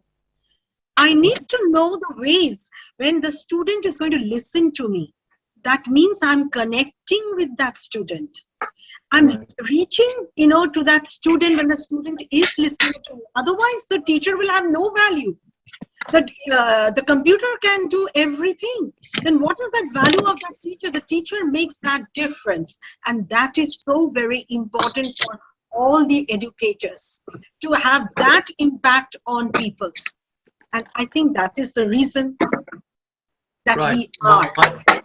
I'll turn to Rupkatha now. My question to you is, why do we need books when everything's there in the cloud? We need to mine the information in the cloud, and we need to have the students getting to know how to do that. In fact, most of the books are outdated, borrowed, and not really genuine. We've hardly pushed any frontiers in economics or any frontiers in many of the subjects. We have books borrowed from outside. So if so, there are two issues. How do we take care of the downtrodden, the village folks, where the digital divide is not yet giving them the access to knowledge which is available in the cloud? And the second is, why have this curriculum at all where it's driven by books and textbooks when all that can be taught? Question in end, why teach statistics when actually a press of a button can give you a result on correlation or autoregression or any of these points? So if we are going to be IT driven, which is 4.0, then why use textbooks? Why not use the computer? You have to unmute yourself, I think, Rupkatha. A very good question. Thank you, Brotati. So the point here is, are we finding solutions that are creative? Why is it that we are moving from industry 1.0, education 1.0, 2.0, 3.0, 4.0? There is a constant change. Change that is happening because of a need. And so the need is that we have to be constantly creating new ideas and thinking out of the box. Today, what is relevant, tomorrow, we are finding it to be dated. We have to find some other solution. So are we finding some creative solutions, or are we making our students ready to think out of the box? Are they ready to analyze a situation? Are they ready to solve a problem? So today, if we are saying books are no longer read, the question is, why do you think books are no longer read? Is it because they don't have time? Or is it because the books are not relevant to their present times? I will give you a very simple example. I had a novel in my class 12 called Nishkriti. 25 to 30 years later, my son studies Nishkriti and finds it totally irrelevant because he cannot relate to the joint family system and the interplay, the family dynamics. He doesn't even know the relationships, the names given to what is Thakurpo and what is Thakurji. He doesn't understand that. But then, is Nishkriti dated really? Is it so? Can the teacher explain to the child what are the values that make Nishkriti today still relevant. In a school, in an office environment, is Nishkriti at play? Can I bring out the relevancy of a particular situation to the child? So thinking creatively is very important. So a couple of days back in the newspaper, I did not know. I read about my student Manya. She is doing community service, helping marginalized children. And when she's trying to thank the donors, you know how she's thanking the donors? By baking some cakes and sending it to them. What a wonderful way of saying thank you. I did not know.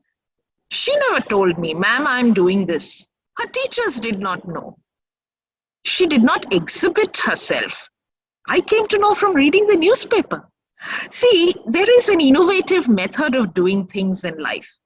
So I think it is very important that we find out how can you make yourself an analytical mind, thinking how we can make our situation more able and engaging the learner. Are we able to engage the learner? So I think it is important that we find issues that are plaguing, the integrity issues that are there. There are no new, as you're saying, no new innovations that are happening that may not be borrowed. Why is it so? Why are we so quick to do this kind of plagiarism? Why are we so quick to have issues in integrity, even in our research?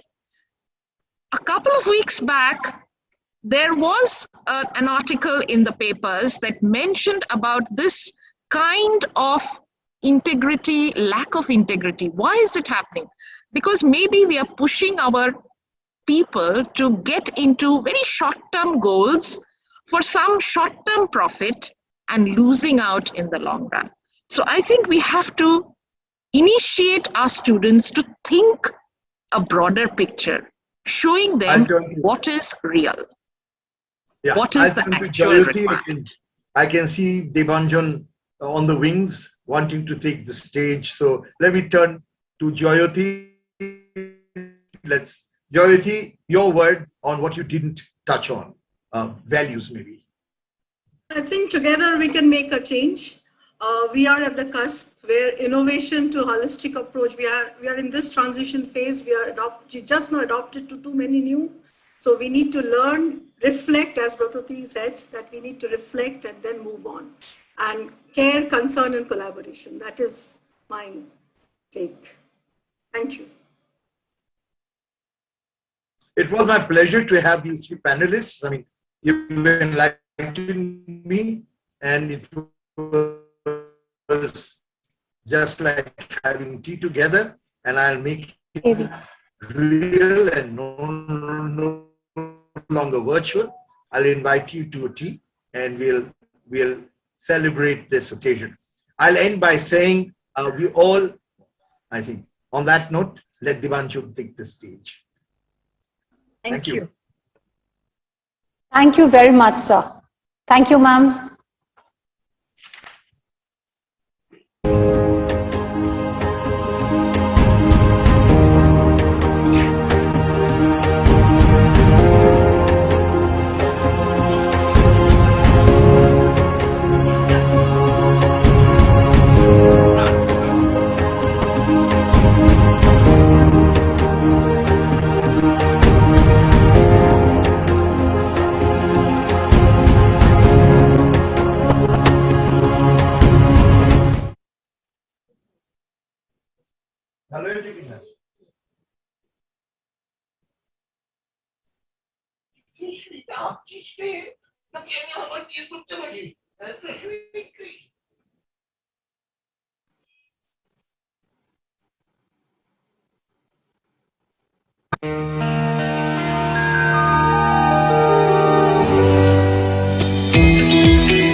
The final session for today is prioritizing mental health. Mental health is of utmost importance now, not only for students, but for teachers as well. The esteemed panelists for this session are Dr. Rima Mukherjee. Dr. Rima Mukherjee is the founder, director, and lead consultant psychiatrist of Crystal Minds, a 24-year-old mental health wellness center with a multidisciplinary team. She is also attached to Woodlands Hospitals as a senior consultant psychiatrist. She has over 30 years of experience in the field of psychiatry, both in India and in the UK. Dr. Mukherjee completed her MBBS from NRS Medical College and Hospital and DPM from University of Calcutta. She then moved on to UK, where she passed her MRC Psych from the Royal College of Psychiatrists, London. Dr. Mukherjee is also involved with the oldest NGO of Kolkata, All Bengal Women's Union, which deals with victims of child trafficking, domestic violence, and destitute women. She is an empaneled psychiatrist with the American Consulate. She has also been actively involved in working with the West Bengal Commission for Protection of Child Rights. She has been felicitated by various organizations for her outstanding contribution in the field of psychiatry. The second panelist for this session is Dr. Anutama Banerjee, who is a psychologist, poet, and columnist. She is attached to Medica Super Speciality Hospital and Crystal Minds and Sunrays Clinic as a consultant psychologist. She has done her PhD in clinical psychology from Calcutta University. She completed her personal training in psychoanalysis from IPS Kolkata. She extensively works in the areas of gender and sexuality. Her opinions on various psychological issues are often highlighted in both the electronic and print media. Her columns address both personal and collective journeys through the lens of psychology. Dr. Banerjee's books on poetry and psychological articles are highly acclaimed in the field of contemporary Bengali literature. She has been awarded with the Kriti Sahitya Samman Award for her poetry books in the year 2020. To moderate this entire session, we have Dr. Debanjan Chakraborty, who is the Director, British Council, East and Northeast India. He has over 18 years of experience in leading education, development, and cultural collaboration programs in India and internationally for British Council. In his present role, he leads on all British Council's business and cultural relations works in East and Northeast India, covering 13 states and Bhutan. Having done his schooling from Ramakrishna Mission schools in Purulia and Narendrapur, Dr. Chakraborty is a triple gold medalist in English from Jadavpur University, Kolkata. He is a Felix Scholar and obtained his PhD in Literature and Media Studies from the University of Reading, UK. He has been a journalist and taught English and films at Bishwabharati University in Shantiniketan and at the University of Reading. He is a keen sportsman, an avid reader, and a cinephile who also occasionally writes for national and international publications on education, books, sports, and films. Over to you, Dr. Chakraborty. Thank you very much. Thank you so much, Swarnali. Can I just check the audio, and can I also request fellow panelists to say hello so that we can check the audio once before we dive into this? Hello. Hi. Thank you. Hi. We can hear you all. Swarnali, thank you for that very generous introduction. However, I would like to go on record by saying I'm essentially a failed sportsman. And I'm actually terrible at sports, but that does not come in the way of my enthusiasm for various sports. And I think having said that, that is a pivoting point for me to dive into the topic that I have two brilliant panelists who will discuss the details, prioritizing mental health. There are two events really, I think, shook the world. Two brilliant sportswomen, Naomi Osaka and Simone Biles. They recently publicly confessed their own struggles with mental health. And I think the world really woke up when powerful, iconic figures such as them, eminently successful, very successful and wealthy in many cases, confessing to the stresses and strains of being at the top of their professions. I was also listening to Rudrangshuda's lecture on, and he referenced Tagore and his essay on his childhood memories, looking out at the world through windows, at a world out there. And I think right now we, as we face the challenges of the pandemic, I think students and teachers and parents are facing a similar sort of predicament, looking at window of a different kind, the kind that we're peering into right now. And I would dare a pun with Microsoft Windows as well.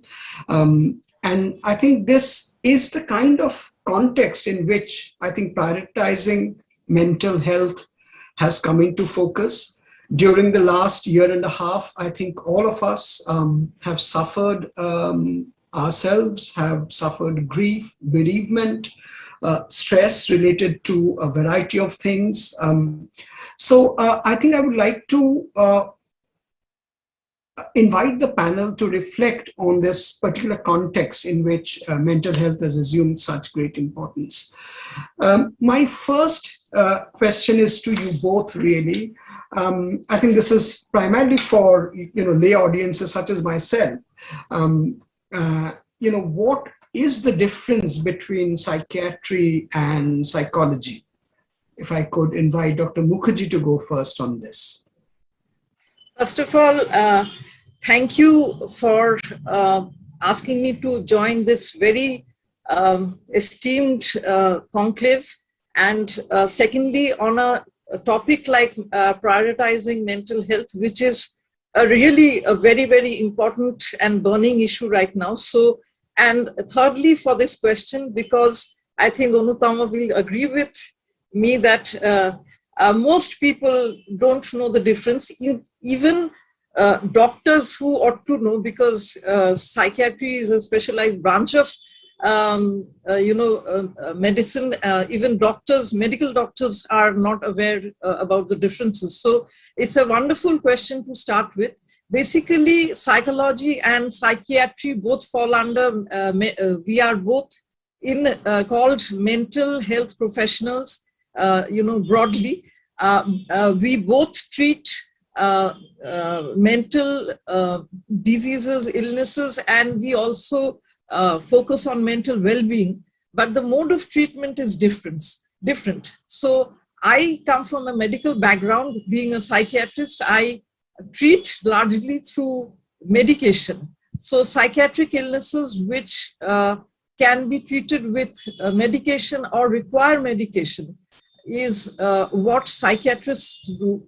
And psychologists usually mainly talk, analyze, and it's a form of a talk therapy. Now, ideally, mental health professionals, if it's a combination of both, then it is, I think the best outcome is when it is a combination of both. But having said that, there are a lot of worried well, there is a population of, the worried well. And they are okay if, they actually may not require the help of a psychiatrist or medication. So this is in brief what I have to say about the difference. Thank you, Rimadi. Anupama, I wonder if you would like to add to that, and also, how would students, teachers, or parents know who to approach when suffering from mental health issues? Okay, thank you, Debanshan. Firstly, I would also like to say, as Rimadi pointed out, that it is a great honor for me also to be a part of this esteemed panel, and also this topic is extremely important. We realize the importance of it, being a professional in this field. So I would like to really thank this whole team who actually had thought of this entire program. All right, now I come back to the question that you just raised. Rimadi had actually very lucidly explained the difference between psychiatry and psychology. I would just add on to it that when Rimadi was talking about talking therapy, yes, exactly, that is how therapy is called or known, but we also must understand, this is just an addition to what Rimadi said, that it is not only talking. It is not just talking. So this talking is a very scientific, clinical sort of a talking which actually aims to understand, analyze, as Rimadi also said, that analyzing the problems and creating perspectives differently, offering those perspectives to the other person who has come to us without being over biased about our own values, which is extremely rare in our day-to-day conversations with others. Because if I go and talk to somebody about my problem, that person may become judgmental. They may come up with their own set of ideas which might not help me to elevate myself from the problem. So therapy is a very scientific talking method. And yes, the next question is very, very important, that whom to approach. Now, ideally, when we were learning psychology, we were told that it is all right to first approach a psychologist. You start talking to somebody, you start understanding that, okay, somebody is there to listen to me. The other person also helps you to kind of liberate yourself from your pent-up emotions. And if that person understands or feels that you also need medication, as Rimadi suggested, because there are certain issues which need psychiatric treatment as well, then the psychologist can refer that person to a psychiatrist. But in my experience, in my clinical experience so far, I have seen, Debanjan, that we do not have this ideal environment. So now I have changed my answer, honestly. Now I say approach whosoever is available. Even if you have a mental health social worker, a psychiatric social worker around you, even if you have a school counselor, even if you have a special educator, even if you have a sensitive teacher, talk to that person, go, at least speak up, break the silence. Now, we are also running programs in various academic institutions where we psychoeducate the teachers so that they can at least keep the primary mental health care framework for the students. Of course, they would not turn into psychologists or psychiatrists. That's not possible because it needs professional training. But it's almost like mental health first aid, you know. So you give a space, an emotional, safe, non-judgmental space where the child can talk, where the student can talk, and he or she may feel understood and validated. Then the referrals can take place. So I think in our kind of a country where mental health access is a critical issue, it is important to access somebody you think would understand, would not take a microphone and circulate what you have said, and would not be judgmental towards you. Thank you so much, Anuttama, for that really illuminating perspective on how do you approach, and it's really, I hope I'll be able to circle back on that very important point you raised about addressing the silence around mental health issues a little later in the conversation. Rimadi, if I may come to you now, how in your view has the pandemic affected children's mental health, primarily in an educational context when they have been cooped up within their homes? So I think maybe because I see a lot of children, but I think they are the ones who have been the most affected because, when we become adults, our life is more or less the same. I mean, every year there is a change in our life, but when we are children, we go on to a new class, we get new books, we get a new teacher, sometimes sections are reshuffled, so we make new friends or we lose out on, old friends. So that experience, the experience of the excitement of going to a new class and going to school, that they have lost out on that experience. And it is a significant period of time that they have lost out on. So to begin with, let us talk about the academics to begin with, because I think particularly in West Bengal, where the focus in every Bengali household is so much to do with academics that, it is because of the academics, or rather the lack of it, that fortunately the parents come running to us because they are not studying. But even if they look very depressed or very anxious, that's not a cause of concern. It is mainly the fact that, they are not studying. So yes, a lot of children have got completely disengaged from academics because the online mode of teaching is difficult for a lot of children, especially those with concentration problems, those with developmental disorders like ADHD, attention deficit hyperactive disorder, or those who have the autism spectrum disorders, the dyslexics. All these children are finding it difficult to do online learning is difficult. It is a strain on the eyes. It is giving them headaches. They are getting into various kinds of physical problems. They're sitting down in one place for long periods of time. So there is a pent-up restlessness which is not being, it's not being channelized to proper channels. So these are, and regarding academics, a lot of children, the very fact that this whole thing is online, they don't see, at least when I was a kid, I wanted to go to school, not so much for studying, but to meet up with friends, to have a great time, to be away from home. There were teachers who we had crushes on when we became adolescents, and we used to, even seniors, and there were so many other things other than the academic aspect that made us want to go to school every day.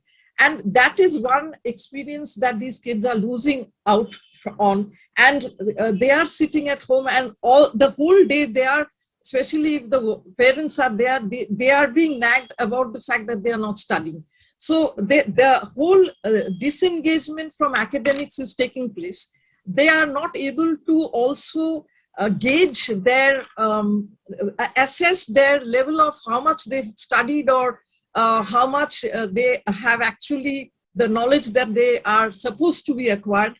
There is no proper assessment, which can make either somebody feel very comfortable because they are either copy pasting during exams, or their parents are helping them, and the parents are coming and saying that, look, actually this boy who normally gets in his 40s or 50s got in his 80s because I helped the child.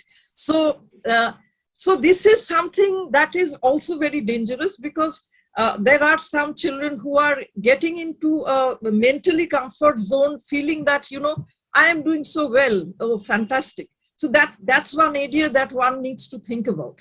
Now let's come to another very important aspect, and that is the social skill learning, the social learning aspect.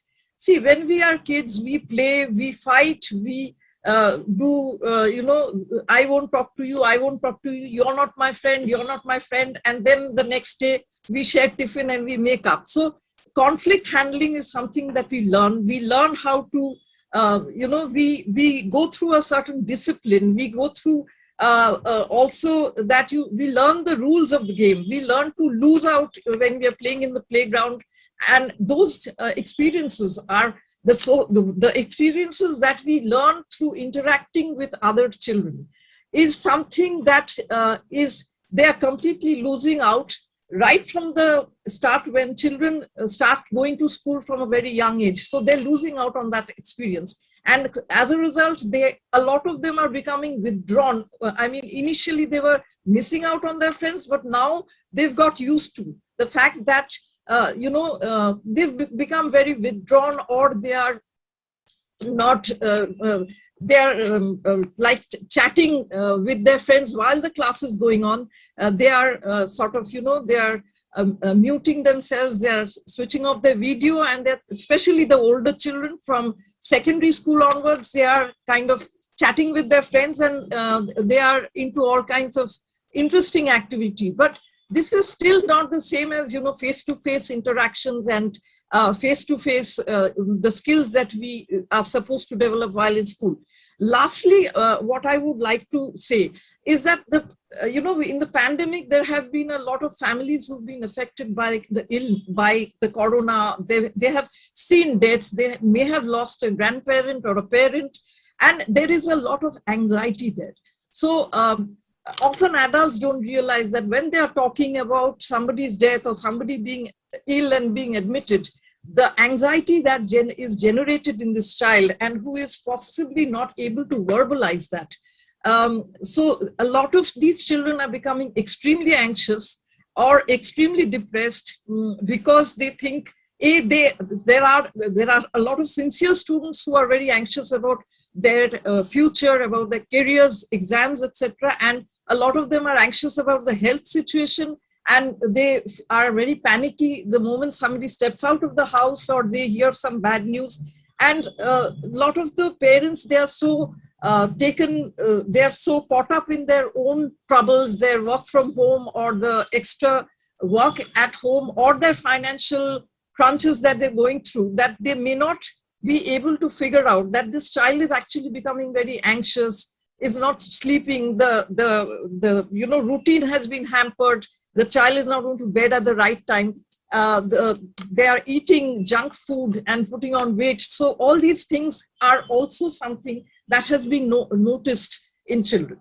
Thank you, Rimadi. I think you have really sort of explained it wonderfully, the whole, the various ways in which the pandemic has disrupted the education of children and also lives at homes.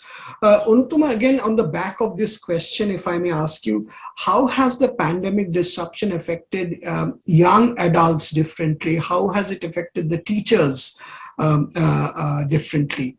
And I hope, Rimadi, I can circle back to some of the social aspects that you highlighted. And over to you, Anupama. Yeah, I think Rimadi has actually covered very nicely, lucidly, the impact on the children. And also, what I really loved about Rimadi's, statement that we only bring them to the psychiatrist or to the psychologist when they do not study. Actually, absolutely, so that is so alarming, and that's the truth, right? I mean, that's the reality. Well, that is also somewhat true for the young adults, very unfortunately, Debanjan. In fact, I have seen in this period while interacting with the students that the young adults miss going outside the home because they do not have privacy in their homebound situation. And also, at times we cannot really blame the parents or the guardians because they may not even have the functional logistical option. How many of us have separate rooms for ourselves? So in our kind of households, even that was a concern. Or maybe individual technological devices.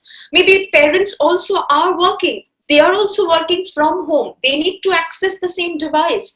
So there were a lot of dropouts that I also kind of witnessed. In fact, in some government schools, I know that this was a concern that they are talking about, yet they are, kind of weighing that what to do then, can we open the school, what are the risk factors? So that's a larger picture because we live in a country where we still know that there are concerns about child labors.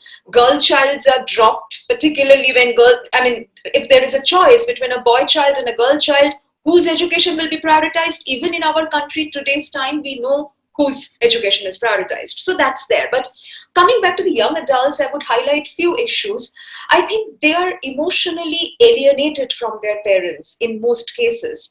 The frictions have increased because the differences were there. Not that the differences have just come up.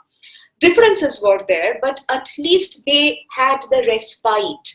They used to go to schools, they used to talk to other friends, they had moments where they could simply distract themselves from the, home conflicts. And when they used to come back, they used to lock themselves in their room, they used to go to sleep. So they could handle this conflict by actually using the distance. Now that distance is no longer there, which actually created a huge impact on the mental health of these students.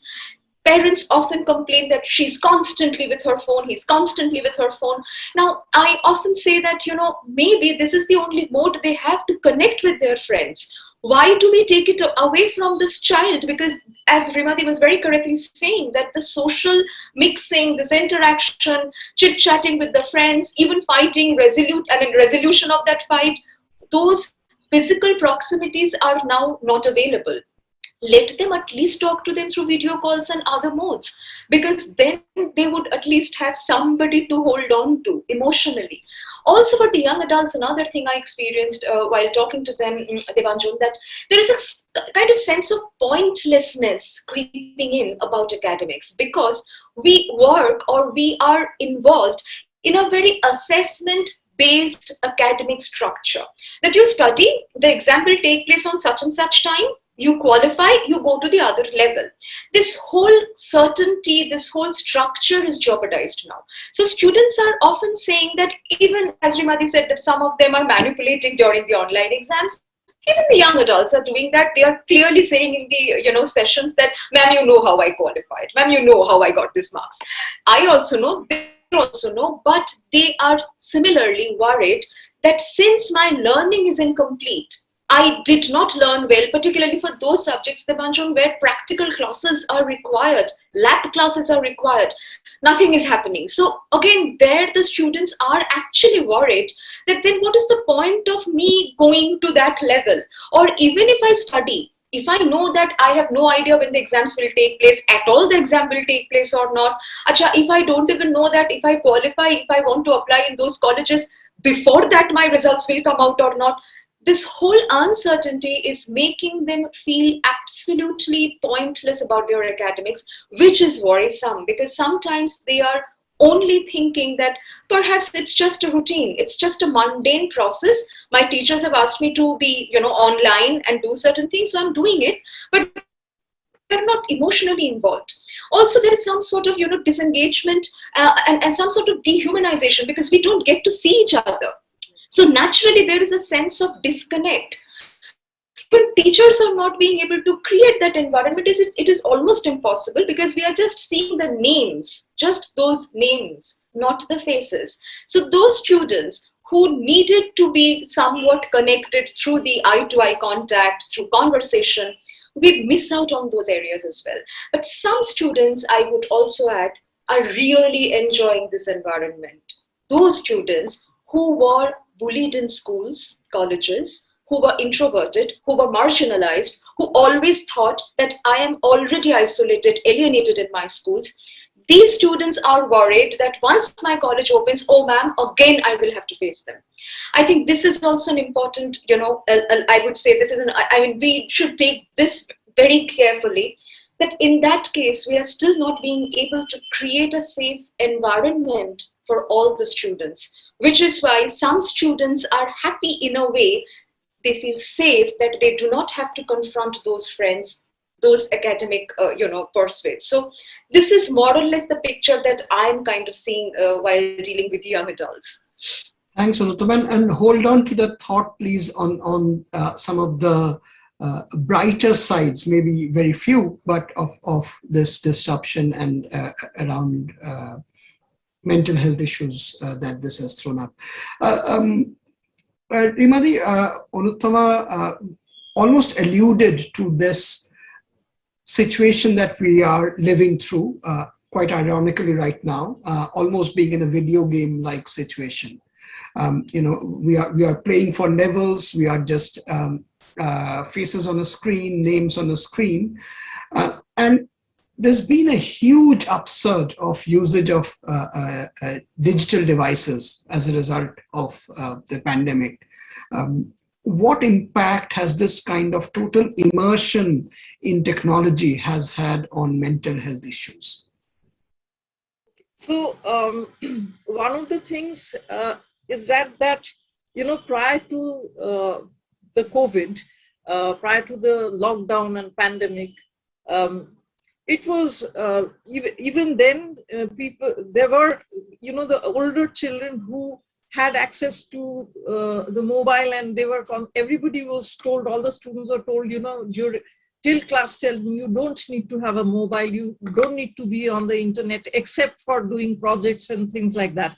And suddenly overnight, that whole thinking changed, and the entire education became on a electronic platform, on digital platform. So suddenly, children who have been yearning to get a mobile, say maybe from class 1, have suddenly been given access to this mobile and internet. So obviously, at least the section that comes to us, the ones who come to us, the ones who are being brought to us because they are not studying, it's because they are not studying and they are playing either mobile games or they are on the mobile a lot for very lengthy periods of time, and some of them are getting very aggressive, particularly the ones who have had pre-existing behavioral problems, they have just increased. Those with developmental disorders or ADHD, attention deficit hyperactive disorders, they are developing hyper focus on these gadgets. So actually they cannot concentrate on their academics, but they are hyper focusing on games, because anything that they like, they can hyper focus. That is also one aspect of ADHD. And there is a large population which is doing that. There is no physical outlet, so they're not going out there. There is no way to, let out their aggression, their restlessness. So they're into gaming and gaming aggressive. They're into aggressive games. So this gaming and mobile addiction is something that most of the children that are brought to us have this problem. They come with this problem. The second very worrying thing that has happened is that because children are being given gadgets, and especially in those families where the parents are not at all tech savvy and the children are more tech savvy, the parents can't monitor as to which sites these children are getting into. So what is happening is they are now going, I have been working with the West Bengal Commission for Protection of Children, and this cyber bullying, cyber pornography, and then all kinds of cyber criminal activities where they want children to be lured into these activities are happening, and often without the knowledge of the parents, because the parents do not have the technical knowledge to be able to monitor what the child is doing. Usually what happens is it is the parent who calls the child and says that I can't do this, please please sort it out. So naturally, they know very easily how to what needs to be done in order for the parents not to know what they've been up to. So this is a matter of concern. A few suicides have taken place, unfortunately, because the parents have been maybe, say, working from home and they have not been seeing what's been going on in the children's lives. And sometimes there may be a stalker or somebody who they have befriended unknowingly, and they have been asked to send photographs which have been morphed or in certain postures which for which they have been blackmailed, young children. And because of the blackmail, they felt that there is no other way but to commit suicide. There have been such cases, unfortunately. So the whole aspect of the cyber safety, cyber security issues have really come to light, which is a matter of grave concern. So UNICEF and West Bengal Commission for Protection of Child Rights have been trying very hard to educate the parents about this problem, because a lot of the parents, they are quite happy not being tech savvy. Okay, we are all maybe not as tech savvy as our children, but it is time that we made ourselves tech savvy just in order to be able to monitor them. So that's something I would like to highlight. And regarding aggression, people would need to be brought for help. They are being brought for help if they become aggressive. Yeah. Rimadi, thank you very much for those insights and perspectives. I was just reminded of this Washington Post article I read recently, where it kind of argued very passionately that all of us, children and adults, are drowning in dopamine because of the digital device addiction. You also highlighted very interestingly how the parental policing role has been reversed because of the devices. So I was, Anutama, if I may come to you on those points, could you tell us a little bit about the impact that on mental health, that the breakdown in these kind of face-to-face communication between students and teachers and parents have had, and how can they be addressed within the constraints that we are living in currently? Yeah, that's right. Actually, what Rimati said is quite concerning, in fact, because again, how one would use the digital media, that is also extremely that's a variable. That's varies from person to person. That's very relative. In fact, if somebody has a certain health condition, as Rimati was mentioning, ADHD, and also there the whole scenario would be different. I would say that, since we have already moved into an era where digital media will be there, we wouldn't have held this conference otherwise, So Devanjan, this will be there. We have to accept that. In fact, when we were, kids, when cable TV came, even some parents thought that the whole academics will go for a toss, but yet we completed our academics. All right. So I would say that in every generation, something or the other came as a huge distractor. But of course, I would not compare, this television only with the digital media, because digital media is so vast and one can access and do so many things within, a short span, that the risk factors are huge. There is no doubt about it. I think it's very important that as teachers, as parents... Also, they're very interactive. I think that's the big difference with television. Exactly. And which is why Rimati mentioned something very important, that cyberbullying or falling in a certain trap and then being blackmailed, and then we can see death by suicide. So we have to be extremely careful to understand how the risks can develop in this particular premise. I believe there I would not quite go by the idea of complete prohibition or complete inhibition. I would rather say that moderation is the answer. As parents, first, I agree with Rimati, we cannot be so complacent with the idea that, oh, I don't understand. No, you will have to understand, because your children are models of a different era. So if I'm a Nokia phone charger, Devanjan, I would not fit into an Android phone. I have to upgrade myself. They are the Android phones and we are the Nokia phone chargers. We are the landline generation. We have to actually upgrade ourselves. We are wired differently. They are not. They are wired differently. They are upgraded models. So we have to learn their language. Only then we would be able to convey that what is risky for you and what is not. How much is too much and how much is not too much. Even when they are more inclined towards, playing games or chatting with friends or opening these sites, those sites, we have to understand what need is being served by doing that. Maybe they are being extremely pleasure driven. Rimati was talking about hyper focus on pleasure. Now, this is a tendency that's there in many students and many adults also. In many of us, that we cannot delay our gratification. We need immediate gratification, and digital world gives you that opportunity. Now, there perhaps we can tell the students that, okay, there are two sorts of pleasures. One process driven, one outcome driven. For example, tomorrow you have an exam. This evening, if you're watching a series, that will give you process driven pleasure. But tomorrow's exam, when will not go all right, you will not have the outcome-driven pleasure. Okay, you can cheat, you can copy, but your learning will still be impaired. So if we can give these kind of examples, and if we can try and tell the children that, okay, you watch this series, but once you finish this task, this is the language of moderation and regulation. Also about risk factors, we first as adults have to understand what are the risk factors, how things can go beyond a certain control.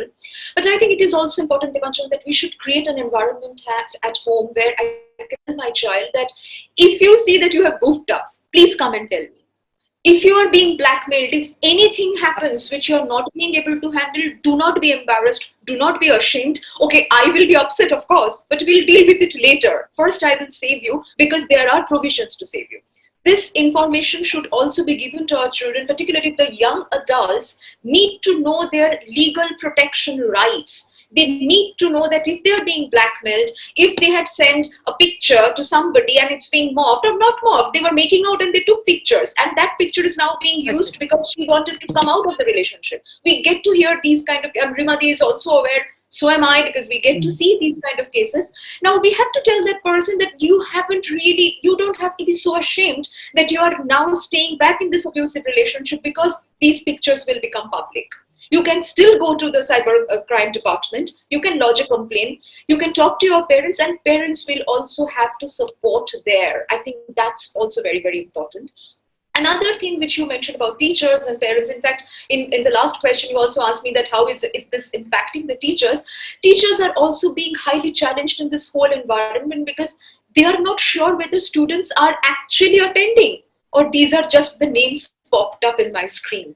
So this is a technique that I often suggest to the teachers while doing my FDPs, that call their names, involve them in an answer in the chat box. Not in a very, intimidating way that, are you listening? This is a very intimidating way. But maybe we can just try to create a thread of conversation where we will invite inputs. And I would call particularly those names we know that they are usually not that attentive, or they're usually the ones who are the quieter ones in the classroom. So such and such, what do you think about this topic? Can you share your view? The moment we personalize conversation, this is just a tip to the teachers, the whole scenario changes, because even if the child was playing, she may think that, okay, I'm being called, I'm getting that extra bit of attention. And we all know that that extra bit of attention makes a lot of difference in the academic classroom. So can we at least try to create some kind of a situation also when we are imparting certain lessons through this online mode? So this is how probably we can create some way, some sort of a solution, so that, the students are also not completely out of our own control. And pleasure is important, but also it is important that I tell the student that show me one individual. I often tell the students that show me one individual throughout the day who has done only things she enjoys doing. Show me one individual. It is impossible. So there are certain things that you love to do, you will be doing. And there are certain things you need to do that you will have to do. And you need to create a mixed platter of that. Thank you so much, Anutama, for that wonderful way of putting it, the mixed platter. When you were discussing the fact that we need to upgrade, I was reminded of this wonderful phrase that, most of us are digital immigrants, whereas the generation of learners are digital natives. So I think that distinction is something that we need to bear in mind. And I think I was also reminded of this wonderful Instagrammer comedian who I follow called Ayo Shraddha. I think she's from Bangalore, who created this wonderful character of a teacher in a fictional school called Bulbul Vidya Mandir, where she talks about these problems within a comic framework of students putting their videos off or playing truant online. You had a number of tips of how parents and teachers could handle the situation. If I could come back to Rimadi, we are running short of time, and we could go on for a while. What kind of tips would you have for children and their parents in terms of coping with the current situation and around mental health, the digital disruption, all of it? Okay, so Anutama has already said it beautifully. I would like to just add 1 or 2 points. First of all, I will start with the parents. The parents, you see, in India, even in very young children, the children go to sleep when the parents go to sleep. And the parents used to go to bed earlier when the schools were open, because the parents had to, at least the mother had to wake up, or the father, whoever got the child ready. So now all that the routine has gone out of the window. So first thing I would say for everybody in the family is to establish a routine where, especially with young kids, where the young child needs to be put to bed either by making them read a story or whatever. And even the adults, they also should not be watching, Netflix till 3 o'clock in the morning, because the next morning they don't have to wake up. And this is also happening with the adults. So I think first of all, to bring their body clock back to, their sleep-wake cycle back to what it was, the pre-pandemic time. That is the first thing I would say. And it's not that simple to get it back, because, it will take some time, but they should start working on it from now. especially if after the pujas, the schools are planning to open. So I think the body clock has to be reset and a structure has to be maintained. And in that structure, there has to be, with young kids, they will still follow a path or a routine that has been laid out by the parents. So the parents have to take that trouble to ensure that that kind of routine is followed. So that will, in that, there will be, of course, academics will be there, but along with that, there has to be some physical activities, especially with young kids. There has to be some kind of running around or putting on the music and dancing or some kind of physical activity is very important. Even if they step out of the house and they go to their complex and they're running or, upstairs in the roof, get a bit of sunlight. So that's there. Sticking to a healthy, nutritious diet, which people I know have gained 20 kilos during this pandemic because they are ordering food online and they are eating, and it's sometimes even the parents are okay with it because maybe one of them is having to cook, so it's a it's a way out. So these are things that the healthy lifestyle. Secondly, I think that everybody has to be, even a young child should be told that go and spend some time on your own, and what you do, of course not online, but go and spend time with your toys or look out of the window, look at the sky, whatever. I mean, do not, as parents, we do not have to, be helicopter parenting all the time and be seeing all the time what we have to do and to entertain them. Because parents think that it is also their duty to entertain them all the time. The children have no inner resources. They don't develop any inner resources. So they are bored very easily. Unless you hand the mobile onto them, they're bored. They we used to observe people on the train. We used to observe people out on the streets. And there was such a lot of things that you could pick up, just by looking around. So when children come to our chamber and the mother is handing a mobile to a 3-year-old and saying, go and sit outside and play on the mobile while I talk to the doctor, I said, no, keep the mobile with you. You are the one who is because it is convenient. The children are being handed mobiles from a very young age. That has to stop. Consciously, we have to make sure that we are not adding to this addiction and let them look around and look at people and whatever is happening around. That is something that they need to start developing. And all parents need some me time. So me time for the child, me time for the parents, and there can be us time. And that is something I think we need to look into. Thank you, Rimali. One last word to you, Anuttama, before we wrap up. How can people increase their mental fitness? I mean, many of us are into physical fitness, but are there ways and means of enhancing mental fitness?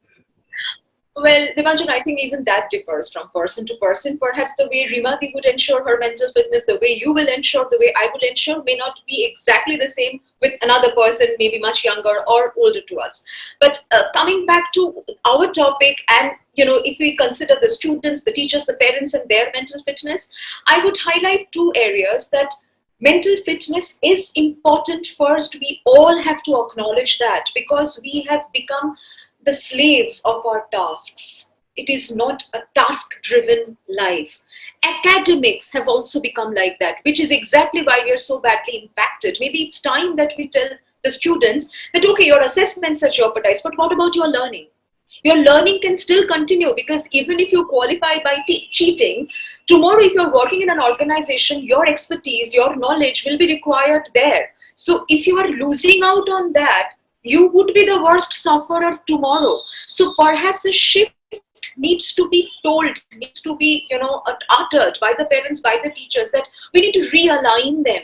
And also, it is not only about me completing a certain goal, getting a certain marks, and then I'm all right. As Rimati very correctly said in the beginning, Please take cues from the children. I would also have to take cues about myself as a parent, as a teacher. If I feel that today is not really my day, I'm feeling extremely exhausted, exasperated, particularly women I have seen, in my clinical sessions, they have to, in one hand, control their children at home. They have work from home, and mostly the other members at home, unfortunately, they say, your child you handle. So the child is sent to the mother's room. Mother is also actually doing online work, but she has to juggle between these two roles. In between, she will have to also tell the maid what to cook today. All of that are on her. So I think there are times, as Rimadi was saying, this me time, I think we have to be guiltless about the me time. We need to tell ourselves it is okay to let down my hair. It is okay if not my room is properly dusted today. I would just take it slow. It is okay that I am not feeling all right, and I would tell my child that, okay, I am not in a mood today. Be authentic, be genuine. This is the core theme that I personally follow, Debanjan. And I think it is important even for a teacher that maybe I'm explaining something and I feel a little frustrated and exasperated or tired today in today's class. So I can tell the kids that, look, I think I'm a little, I need some fresh air now. It's been a long time that we're struggling with it. So can we start afresh, maybe in our next class with the same topic? Do that than being irritated with a question. That's much more important.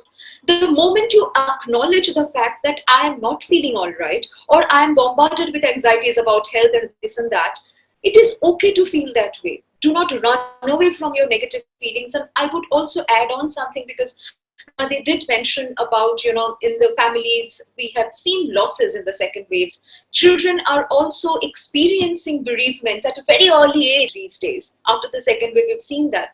I think it is important, Debanjan, that we would not brush aside those questions. If the child is coming and asking, where is my grandfather? Where is my grandmom? Have a word with her, because she needs to also understand. She will, the moment she's asking a question, she's ready for it. Understand that. So when we often think that, when will my child be ready to get the answer? My simple answer is when your child asks you that question. So the question is a cue for you. Also, at times, if your child is too cranky, or if a young adult is throwing temper, just tell that person, okay, you calm down, then we will talk. That person needs to know that I have the space to throw my temper, but that cannot go on and on and on. I will also have to deal with my negative emotions, because pandemic has also taught us, this is what I also tell my students, Debanjan, that you also got the chance to learn to deal with so many challenges, so many struggles. No textbook could ever teach you that. So during this period, what we are learning, the lessons of resilience, the lessons of struggles, that actually makes us mentally far stronger. Maybe the previous generations who have never seen pandemic, and they are not there also today in this world, they did not learn those lessons. So lessons are not always book bound, academics bound, course bound. Maybe this is also something that we can try and incorporate in our conversations with our students. Thank you so much, Anuttama. Thank you so much, Rimadi. We had a wonderful discussion. Unfortunately, we have really ran out of time. I'll bring this to a close. A very big thanks to Bengal Chamber of Commerce and Industry Education Working Group for putting this together. Special thanks to Swarnali for putting enormous hard work into this. All my colleagues at the Bengal Chamber of Commerce Education Group, I really want to thank all of you. In particular, Shottam Roy Chaudhary, who's the chief of the chair of the Education Group Subcommittee, and Shubharna Bose, who is the mentor of the Education Subcommittee. Thank you, everyone. With that, I hand this back over to Swarnali. Thank you. Thank you very much, sir, for your kind words. We come to the end of the session. Very interesting sessions, I must say. We would like to thank our esteemed panelists, moderators, committee members, and viewers for being with us today. We would also like to thank our sponsors, Sister Nivedita University, the Bhawanipur Education Society, GIS University, International Institute of Hotel Management, RiceSmart Group, Shri Shiksha Foundation, Delhi Public School, and ABP Education. Have a wonderful evening.